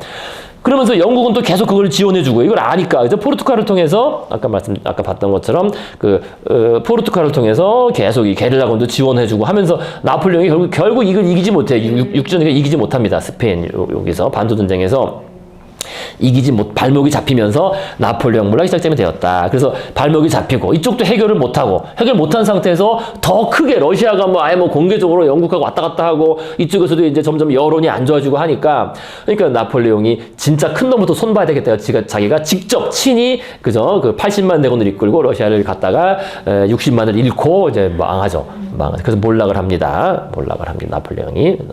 여기 이제 그 시작입니다. 스페인 전쟁이요. 이렇게 보면 되시겠습니다. 자, 그래서 여기 나온 이것도 뭐 윌리엄 터너, 우리가 다음번에 배울 윌리엄 터너가 그린 트라팔가 전투, 그죠? 여기서 그 넬슨 제독이 나폴레옹 해군을 다 완전히 박살을 내고 완전히 전멸했더라고요, 나폴레옹 해군이. 자, 그래서 이런 그림. 자, 이제 그 다음에, 그래서 이제 고야, 다시 와서. 그래서 그 고야의 정신 세계를 보면은요, 당대의 여러 가지 사상과 현실의 혼란함이 뒤섞여 있다는 걸 볼 수 있습니다. 그래서 처음에는 신고전주의와 계몽주의 영향, 계몽주의는 이성 아니에요, 그죠? 이성을 통한 진보, 우리 인간을 믿고, 인간 중심주의, 인간의 이성을 통해서 우리가 발전할 수 있다. 그 다음에 공화국, 그죠? 어떤 그 자유주의자로서 개인의 자유, 그죠? 자유, 평등, 박애를 받아들인 거예요. 프랑스 혁명의 동조적이었다는 게 이 고야도. 그래서 계몽주의에 바탕한 프랑스 혁명 이념, 공화주의, 그런 거를 받아들였는데, 하지만 현실은, 특히 스페인 왕실은 완전 정치적 무능과 부패, 게다가 참혹한 전쟁을 겪으면서 인간과 현실에 대한 커다란 환멸을 느낀다. 게다가 청력 상실과 그 뒤에 더해진 중병이 더해지면서 더욱 어둡고 음울한 그림들이 이제 그려지게 됩니다. 그래서 이 그림도 유명해요. 이 그림도 왜 논리학 책이나 이런 데 많이 앞에 요즘에도 많이 나오는 그런 그림입니다. 그러니까 이성이 잠들면 괴물이 나타난다라는. 그래서 고야의 기본 정신을 알 수 있어요. 고야는 이 계몽주의라는 거예요. 이성 중심주의. 우리 인간이 올바른 이성적인 판단을 가지고 살아가면은 제대로 될 텐데 그게 아니다. 지금 이 괴물들이 판치고 있다. 이런 그림들. 그래서 요 그림 아주 유명한 그림입니다. 이것도 많이 나오고 보신 적 있으신 거죠, 그죠? 이거 그죠? 이성에 잠들면 괴물이 나타난다. 요 그림 많이 나오고요. 이것도. 자, 그래서 판화집, 지금 판화집이죠. 그래서 이게 다 그런 그림이에요. 이렇게 판화집을 냈는데, 고야는 카톨릭 성직자들을 괴물 또는 악말로 묘사하며 마녀와 악마에 대한 미신에 사로잡힌 당시 풍조와 부패한 교회의 성을 그러니까 한마디로 카톨릭 교회는 왜 이제 누가 잘못하면은 이게 이런 식으로, 그죠? 뭐 악마에 씌었다, 너 마녀지, 이런 식으로 막 했잖아요. 특히 스페인이 그게 또 뒤쳐져가지고 많이 남아있었던 거예요. 그래서 이게, 이 고야가 이거를 믿어서 그런 게 아니라 그 당시 풍조가 이렇다는 거지. 이렇게 사람을 막 그죠? 이런 거로 미혹시키고 즉 비이성적인 그죠? 비이성적인 뭐 마법, 뭐 마녀 그죠? 이런 거로 사람들을 이렇게 옥죄고 그 억압하고 있다라는 거를 풍자한 그런 그림입니다. 이 마녀가 빗자루 타고 날아가는 거잖아요. 그죠? 이런 그림들. 그래서 이 중에 아주 제일 유명한 그림이 이 그림이에요. 보신 적 있을지 모르겠습니다.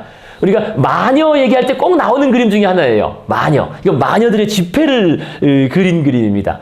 왜 마녀 사냥할 때 항상 왜 그죠? 마녀 사냥할 때 처음 그거잖아요. 마녀 사냥할 때 어느 보통 이제 여성들이 이제 마녀로 많이 지목되면은 딱 이제 교회에서 잡아다가 신문할 때 너 마녀 집회 언제 갔었냐? 저 간 적 없는데요. 너 몇 월 며칠 어디 없었고 막 이제 그런 식으로 하면서 그 마녀의 집회가 이런 식으로 상상이 된다는 겁니다. 그 당시에요. 이게 아주 유명한 그림, 요게 항상 인용되는 그림입니다. 그래서 마녀들이 이제 밤에 그죠? 사탄이 뭐 그 마녀들이 딱 집회에 이렇게 딱 모여서 그래서 이 숫염소, 뿌리 달린 숫염소가 사탄의 상징으로 항상 나와요. 이게 왜 그런지 모르겠습니다. 근데 사탄이 이게 세이튼을 번역한 건가? 세이튼이 그리스 신화에 나오는 그 사티노스라고 염소뿔에 왜 사람 몸을 한 사티노스 거기서 온 건가? 사탄이? 그래서 모르겠습니다. 저 그거는 안 찾아봐서요. 어쨌든 요렇게 항상 묘사가 돼요. 그리스 신화에서 굉장히 좋은 평가를 받는. 그죠? 사티노스는 원래 그래요. 근데 이거는 기독교니까, 기독교니까, 어쨌든 뭐, 이거 숫염소가 항상 뿔 달린 숫염소로 이렇게 사탄이 묘사가 됩니다. 그래서 여기 지금 이렇게 마녀의 집회에 참가해서 밤에, 그죠? 달뜬 날에 이렇게 아이들을 막 그래서 바치는 거죠. 그죠? 아이를 희생물로 바치는 이런. 근데 이게 그 마녀, 그러니까 이런 식으로 이제 사람들을 몰아붙였다는 겁니다. 고야는 이제 이걸 비판적으로 그린 거예요, 사실은. 고야는. 저는 그렇게 생각합니다. 고야가 이런 걸 믿어서 그러는 게 아니라. 매달려 있는 게 애들입니까? 저 뒤쪽에. 그렇죠. 애들이죠. 애들 꼬챙이 꼬여 있죠. 그죠? 꼬챙이 이렇게, 그죠? 이렇게 애를 좀 받치면 여기 갖다 꼬챙이 꽂는 거죠. 이렇게 제물로 바치는 거죠. 그죠? 아주, 이제 여기 아까 말씀드린 그런 그림이에요. 아까 거기 나왔던, 거기 뭐였죠? 아주 그러니까 그로테스크한 그림이라는 거예요. 이상한 그로테스크한 그림. 요때. 여기 이제 귀가 먹은 다음에, 귀 먹고, 그 다음에 그 이제 전쟁 겪기 직전인데 어쨌든 그런 부패한 그런 상을 보면서, 이런. 이게 바위 같은 그림은 예? 사람인지 뒤에 바위에 아니 저기 이거 뭐 쓰고 있는 사람도 사람이죠. 뒤에요? 네. 네, 사람. 이 집회에 참여한 마녀들. 마녀라고 불리는 사람들, 마녀들. 고야스럽지 않은 것 같은. 근데 얼굴이나 이런 게 좀 그런 게. 네. 얼굴 아니 색채나 이런 게 좀. 뭐 좀 약간 뭐 초창기라고 볼 수 있죠. 어떻게 보면 초기는 아니구나 중기인데 어쨌든 그래서 요게 이제 그로테스크한 그림. 어쨌든 요 그림도 유명한 그림입니다. 마녀들의 집회 얘기할 때 항상 인용되는 그런 그림입니다. 요게 이제 우리가 역사 시간에 마녀 얘기 나올 때 그거 나오고요.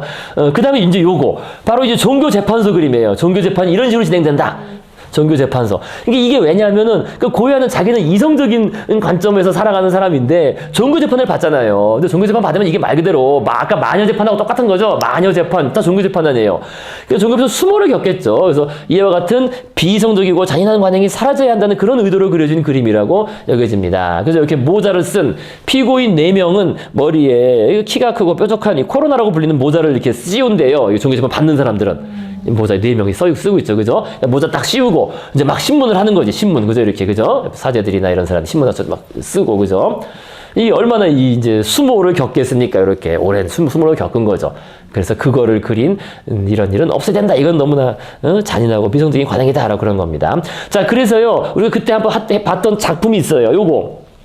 채찍질 고양이다. 여기 이제 고야가 그린 거죠. 이게 왜 예전에 했었어요. 흑사병 얘기할 때. 그죠? 그러니까 흑사병이 돌 때 유럽 사람들은 흑사병이 인간의 죄악에 대한 신의 심판이다. 라고 하면서 이거는 그러니까 신이여 우리를 용서하소서라고 외치면서 채찍으로 스스로에게 고통을 가하면서 유령하는 무리가 정말 많이 생겨났다고 그랬습니다. 그러니까 이게 왜 그렇다고 그랬어요? 왜 자기가 자기를 때려? 먼저 벌 받는 거죠. 그죠? 내가 흑사병을 받아서 죽는 것보다는 내가 잘못했으니까 내가 뭘 잘못했는지 모르지만 어쨌든 흑사병의 벌을 받는 것보다 내가 나를 때려서 먼저 죄를 받으면은 흑사병이 피해가리라 생각한 거 이게. 그게 간단한 심리예요. 간단한 심리로 자신을 채찍으로 때리면서 이렇게 유랑을 하는 요게 정말 많았습니다. 그래서 이 흑사 했을 때 봤던 그림. 예, 사페 봤던 그림이죠. 그리고 흑사병 할 때도 나왔었어요. 흑사병 할 때도. 자, 그래서 요게 그 뭡니까? 그러니까 이게 지금 흑사병이 이미 이제 끝난 시기잖아요. 근데 이걸 왜 그렸느냐? 이제 종교 재판 받듯이 비슷하게 이렇게 쓰고서 그러니까 이제 왜 이건 자기가 스스로 쓴 거죠. 스스로 나는 죄인입니다 하면서 막 때리면서 돌아다니는데 그런 이제 요거랑 같이 겹치는 그런 거로 보시면 되겠습니다. 그러나 이게 다 그 미신이고 비이성적인 일이다라는 그런 관점이에요. 고야는 그렇게 저는 보고 있습니다. 저는 어떤 사람은 고야가 이제 이런 흑마술에 빠졌다라고 생각하는 사람도 있는데 저희 보기엔 그렇진 않은 것 같아요. 제가 보기에는 그 인생을 딱 봤을 때 맞춰봤을 때 종교 재판이 사실 그게 사람 정말 얼마나 피말리는 일이겠어요. 그 당시에는 게다가 스페인은 너무나 특히 이쪽 프랑스나 이런 데랑은 다르게 또 아주 보수적인 그런 쪽이라서요. 자, 그래서 이 고야가 그린 그림으로 많이 나오는 겁니다. 고야 채찍질 고행단, 그다음에 아까 봤던 요 그림 많이 나오는 겁니다. 요거랑 또 요 그림, 그러니까 특히 많이 나오는 다른 문화에, 다른 그 대중문화에서 많이 인용되는 이성을 강조할 때 저 그림 나오고, 마녀사냥 그런 거 얘기할 때 요 그림 잘 나오고, 그 다음에 요 흑사병 얘기할 때 요 그림 잘 나오는 그런 그림입니다. 자, 그 다음에 이제 또 그 실제 나폴레옹 전쟁을 겪으면서 아까 말씀드렸죠. 요거는 또 그 이후에, 그죠? 스페인 독립전쟁, 반도전쟁을 겪으면서 침략군 및 대항군, 게릴라죠, 그죠? 양쪽에 의해서 자행된 폭력을 다 고발하고 있는 거예요. 뭐 한쪽만 고발하는 게 아닙니다. 그러면서 이렇게 지금 이 여성들이 칼 들고 지금 찌르고 있잖아요. 창 들고 뭐 상같은, 그죠? 막 저쪽 프랑스군이 총 쏘고 있고. 이게 이제 사실 근본 원인인 거죠. 여성들까지 이렇게 들고 일어날 정도라는 것은 그 민중들에 대한 수탈, 그죠? 침략군 내지는, 그죠? 수탈이 너무나 심했다는 겁니다. 그래서 여성들까지 들고 일어나서 이렇게 저항하는 그런 장면입니다. 그리고요, 뭐 이렇게 뭐 여기 뭐 팔다리가 잘린 장면 아까 나왔죠. 그런 겁니다. 팔다리가 잘려서 이렇게 죽은 그런 참상, 전쟁의 파괴도 이렇게 막 사람 사지를 잘라서 막 죽이는 거, 이런 거 장면, 그죠? 뭐 끔찍합니다. 이렇게 쫙 목매서 죽고 가만히 쳐다보고 있고, 그죠? 이런 장면들. 근데 이게 한쪽이 아니라 양쪽이 들어있다는 거예요. 양쪽이 서로 보복과 보복. 네. 네, 파나. 이건 파나입니다. 파나 집으로 해서 책으로 펼쳐낸 겁니다. 네. 자, 그 다음에 이제 요렇게 마지막 거의 끝에 가서 사나운 괴물. 이 괴물이 지금 인간을 막 집어삼키고 있죠. 그죠? 그죠? 아까 그 사티로스 뭡니까? 그 그림처럼, 크로노스 그림처럼. 그러니까 요게 괴물이 뭐냐? 결국 그거예요. 괴물은, 이게 바로 인간의 비이성, 인간 내면에 숨어 있는 비이성, 야만성, 폭력성. 이것이 우리 인간을 잡아먹고 있다. 이렇게 보시면 되겠습니다. 그래서 결국 전체를 봤을 때, 이 고야가 뭐 흑마술이나 이런 걸 한 게 아니라 이성주의자라는 거, 계몽주의자라는 거를 이제 딱 볼 수 있습니다. 이것이 괴물이 우리 인간을 삼키고 있다. 그런 그림입니다.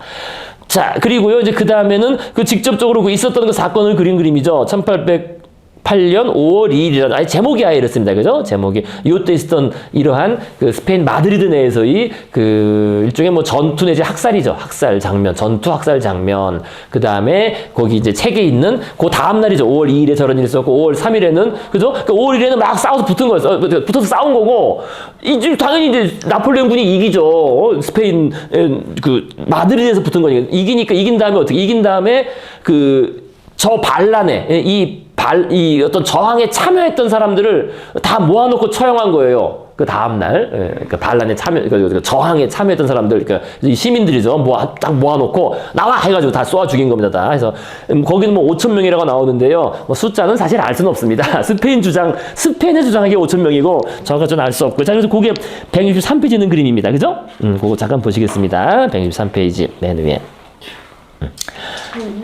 예, 이 당시 스페인 민중들, 백성들은 정말 죽을 맛이죠. 1808년 5월 3일은 5,000명의 스페인 시민을 학살한 사건에 대한 고해의 분노를 나타내요. 이게 이제 바로 그겁니다. 이것은 스페인 점령군에 대항한 보복으로, 그러니까 그 전날 막 저렇게 대항해서 싸우고, 그죠? 그 보복으로 참가했다고 여겨진 사람들 다 몰아놓고 죽인 거예요. 보복으로 스페인 민간인을 프랑스 군대가 무차별하게 처형한 사건을 묘사한 글입니다.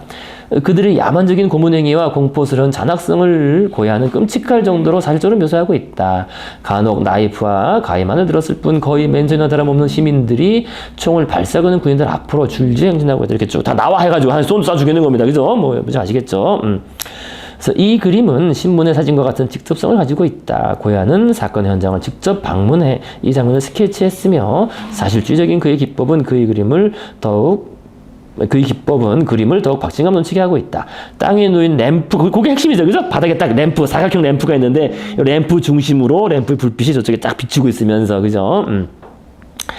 땅에 놓인 램프의 불빛이 어른거리는 이 장면은 뒤로는 어둠을 배경으로 하고 있다. 멀리 있는 교회의 불빛은 꺼져 있어 완전히 소진해버린 인간성 상실을 상징하는 듯하다.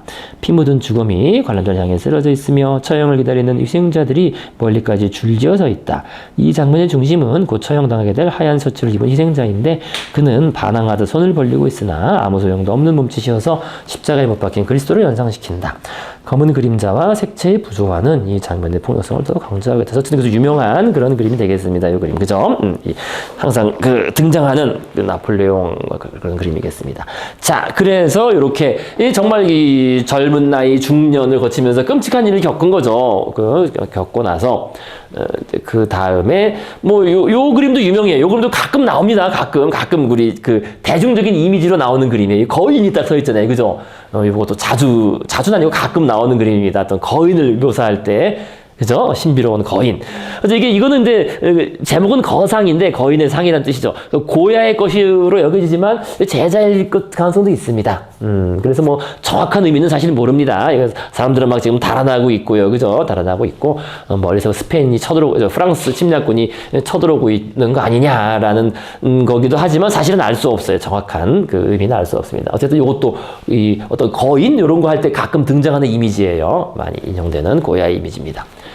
자, 그 다음에 이제 마지막 고야의 말년, 고야의 블랙 페인팅이라고 하는 검은 그림 시대라고 하는 그림이 나옵니다. 자, 그래서 맨 밑에 써 있습니다. 요거 162페이지죠. 162페이지 아래쪽에 후기 흑색 회화, 그죠? 검은 그림, 흑색 회화. 후기 흑색 회화. 스페인 궁정과 교회의 음모와 타락상의 염증을 느낀 고야는 더욱더 끔찍하고 공포스러운 장면 묘사에 주정했다. 그는 이러한 혐오감을 퀸타 델 소르도, 귀머거리의 집이라는 자신의 집에 별명을 붙인 거죠. 자신의 집을 이렇게 부른 거예요. 귀머거리의 집이라고. 자신의 집 벽면에 그린 흑색 회화를 통해 풍자하고 있다. 1820에서 22년 사이에 제작한 검정색, 갈색, 회색 위주의 거대한 벽화 14점은 간담이 서늘해지는 괴물들과 악마적인 장면을 담고 있다. 자기 자식을 잡아먹는 사투르누스는 목이 잘린 자기 아들을 개걸스럽게 먹고 있는 미치광이의 눈을 가진 거인을 묘사한 그림이다. 고야의 회화 기법 역시 그의 환상만큼이나 혁신적인 것이었다. 스펀지로 프레스코화를 제작한 한편 풍자화는 묘사되어 있는 사건만큼이나 폭넓고 거친 화필을 그리고 있다. 그래서 고야는 프랑스에서 스스로 자청한 고독 속에 파묻혀 세상을 떠났다. 그는 20명이 넘는 자식을 두었지만 후계자는 없었다. 그의 전생이 너무도 독창적이었으며 그의 감성 역시 모방할 수 없을 정도로 하늘이라는 까닭이다. 근데 고독 속에 떠난 건 아니고요. 35살 아래의 젊은 하녀가 있었어요. 35살이니까 이게 80 넘어 죽었으니까 물론 그 전부터 어린 하녀가 있었습니다. 그래서 사실 그래서 아까 말씀드린 것처럼 젊은 날엔 좀 방탕했고 나이 들어서 이제 젊은 여성 구해서 나이 들어서까지도 실제로 아내 젊은 하녀 마른 하녀고 사실상 그 여성을 그린 그림 초상화도 있습니다. 중요하지 않아서 인용 안 했는데요. 어쨌든 그렇게 살았으면 나이 들어서까지 젊은 여성이 같이 살았습니다. 자, 그래서 어쨌든 이 고야의 검은 그림 시대 75세 전후로 해서 아주 이러한 이 그림이 특히 영향을 많이 줬어요. 그 뒤에 초현실주의나 이런데 그렇겠죠. 전쟁이 끝나고 스페인 왕정은 복귀하였으나 고야는 이제 왕정 화가로 간 건 아니고 다시 왕실 화가가 되지 않고 그냥 자기 혼자 마드리드 외곽 농가에서 고독하게 살았습니다. 그래서 그의 집을 자기는 이제 퀸타 델 소르도 청각 장애인의 집이라고 불렀는데 고야는 그 집 벽의 석고 표면에 14개의 연작 벽화를 그립니다. 그래서 이는 검은 그림으로 알려진다. 근데 이제 이 그림 이 벽화잖아요. 또 석고 표면에 그렸으니까 석고가 금방 이제 망가지죠. 그래서 이제 많이 떨어지고 부식됐습니다. 그래서 나중에 그래도 그걸 이렇게 긁어내서 복원해가지고 이제 박물관에 붙여놨는데요. 어쨌든 많이 훼손돼 있습니다. 네, 그렇죠. 프리스코죠. 석고에다 씌었으니까. 그래서 이성이라는 이름 뒤에 가려진 광기를 묘사한 그림들로 이해하시면은 뭐 저는 그렇게 봅니다. 고야는 그러니까 기본적으로 계몽주의, 이성주의자였던 겁니다. 그래서 이것도 아까랑 똑같죠, 그죠? 이 숫 염소, 그죠? 염소가 이렇게 있고 마녀들의 집회, 그죠? 마녀들이 쫙 모여서 집회하는 이런 것도 거기 그려져 있고요. 또 뭐 이런 그림도 아주 이것도 상당히 딱 보면은 거기에 영향을 준 거라고 알 수 있죠. 누굽니까 이거 감자 먹는 사람들 그런 비슷하죠, 그죠? 빈센트 반 고흐의 약간 그런 장면 좀 비슷하죠. 뭔가 이 화풍이나 이런 거. 그래서 스프를 먹고 있는 뭐 그런. 이전의 시대 그림하고 완전 다르죠. 그죠? 이전 시대 그림하고는. 근데 뭐 이게 훼손된 것도 있겠지만 어쨌든 꼭 그건 아니에요. 그런 흔적이 있는 겁니다. 또 요거는 어떤 환상에 빠진 그런 순례자들이죠. 이게 또 광기 사실 어떤 광기 봐서 순례하고 있는 그런 사람들, 순례자들 쫙 어디를 가고 있죠. 향진로, 그죠? 그런 검은 그림의 연작들입니다. 자, 그 다음에 제일 유명한 그림은 이제 요 그림이겠습니다. 그죠? 자식을 삼키는 사르투누스. 크로노스죠. 그죠? 원래 그리스 말로는, 그죠? 라틴어로 이제 사르투누스, 영어로는 세턴, 토성. 그죠? 그러니까 토니까 그러니까 농경의 신인 거예요. 땅의 신. 농경의 신. 그래서 이 그림은 뭐 이제 그리스 신화니까 뭐 다들 아시죠. 근데 저는 이제 이 그림을 딱 보면 아까 그것도 생각나는데요. 어쨌든 뭡니까? 아들하고 아버지하고 맨날 싸우고 왕실들끼리, 그죠? 뭐 그런 거 등등 다 그런 이미지 아니겠나요? 근데 이게 그거 같아요. 그러니까 제 해석은 우리 인간이 뭔가 이성을 낳았지만 이성을 다시 잡아먹고 있다, 이성을. 그래서 우리 인간은 이성이라는 거, 이성적인 올바른 계몽주의 정신, 우리가 이제 고야가 믿기에는, 그죠? 올바른 이성과 그걸 따라가면은 되는 이제 그런 자식을 낳았고, 그죠? 그런 어떤 공화국 또는 뭐 자유평등 박이라는 이념을 낳았는데 낳자마자 그걸 다시 잡아먹고 있는. 그래서 우리 인간의 어떤 광기와 비성이 잡아먹고 있는 게 아니라고 저는 그렇게 해석을 합니다. 뭐 다른 사람들은 뭐 다양하게 해석하지만은요. 그래서 이 어떤 신화 얘기는 뭐 다들 아시죠, 그죠? 이게 그리스 우라노스하고 가이아가 낳은 아들인데 얘가, 그죠? 크로노스가 전 세계를 지배하고 있었는데 왜 그런 말 하잖아요. 자기 가이아의 지시에 따라 아버지 우라노스를 몰아내고 자기 얘가 또 왕이 되잖아. 근데 또 어떻게 돼요? 그러니까 이게 이제 뭡니까? 이게 얘의 아버지가 우라노스죠. 얘의 아버지가 우라노스인데, 그러니까 우라노스 자기 아버지의 약물을 낫으로 잘라서 바다에 던졌고 그것이 바다에 빠지다 거품이 일어나면서 아프로디테, 비너스가 태어난 겁니다. 그래서 그것이 비너스 탄생의 설화가 연결되죠. 근데 어쨌든 자기도 자기 아버지를 몰아내고 왕이 됐지만 자기 아이들이 자신을 몰아낼 것이라는 저주를 듣고서 아이들이 태어나자마자 족족 집어삼켰다는 겁니다. 하지만 이제 막내 제우스는 이제 몰래 크로노스 눈을 피해 무사히 자랐고 나중에 크로노스에게 먹은 것을 토하게 하는 약을 이렇게 또 속여서 먹여가지고 다시 또 다 토해내요. 그죠? 토해내서 형과 누나들이 다 나오죠. 그래서 뭐 헤라, 뭐 포세이돈 다 하데스 다 다시 살아납니다. 그래서 뭐 신하니까요. 뭐 그런 얘기입니다. 신하니까. 자, 그래서요. 어쨌든 저는 이제 그렇게 봅니다. 인간이 어떤 이성적인 사고와 이성 논리 이런 걸 탄생시켰지만 그것을 인간의 비이성이 다시 잡아먹고 있다라는 이제 그런 식으로 해석을 해볼 수 있겠습니다. 근데 계몽주의자들은 사실 그러니까 제가 생각하는 계몽주의 뉘앙스 약간 이상적인 거를 추구를 한다고 느꼈는데 이 사람은 그냥 계속 일관적으로 비관적이기만 한 건데 그것도 그냥 계몽주의 일환이라고. 그러니까 바탕은 계몽주의 정신이 있는 거죠. 바탕에는. 그러니까 그게 그렇게 가야 되는데 그렇게 못 가는 현실을 막 그린 거죠. 그죠? 못 가는 현실. 이 사람 종교를 부정하는. 그죠? 거의 그런 것 같죠. 근데 그걸 말로 표현을 못 하는 거죠. 거의. 시니컬하기만 하고 밝으면은 안 밝으면 있을 수 없는 게 그 시대가 너무 시대하고 자신이 특히 살았던 지역에서는 그런 희망조차 없으니까요. 그죠? 프랑스 혁명 같은 것도 없었고 전혀 스페인은 아무랬으니까요. 그랬으니까 아마 그렇게 나타나지 않았을까라고 그렇게 생각이 됩니다. 네. 자, 그러면 오늘 고야까지 하고 다음 주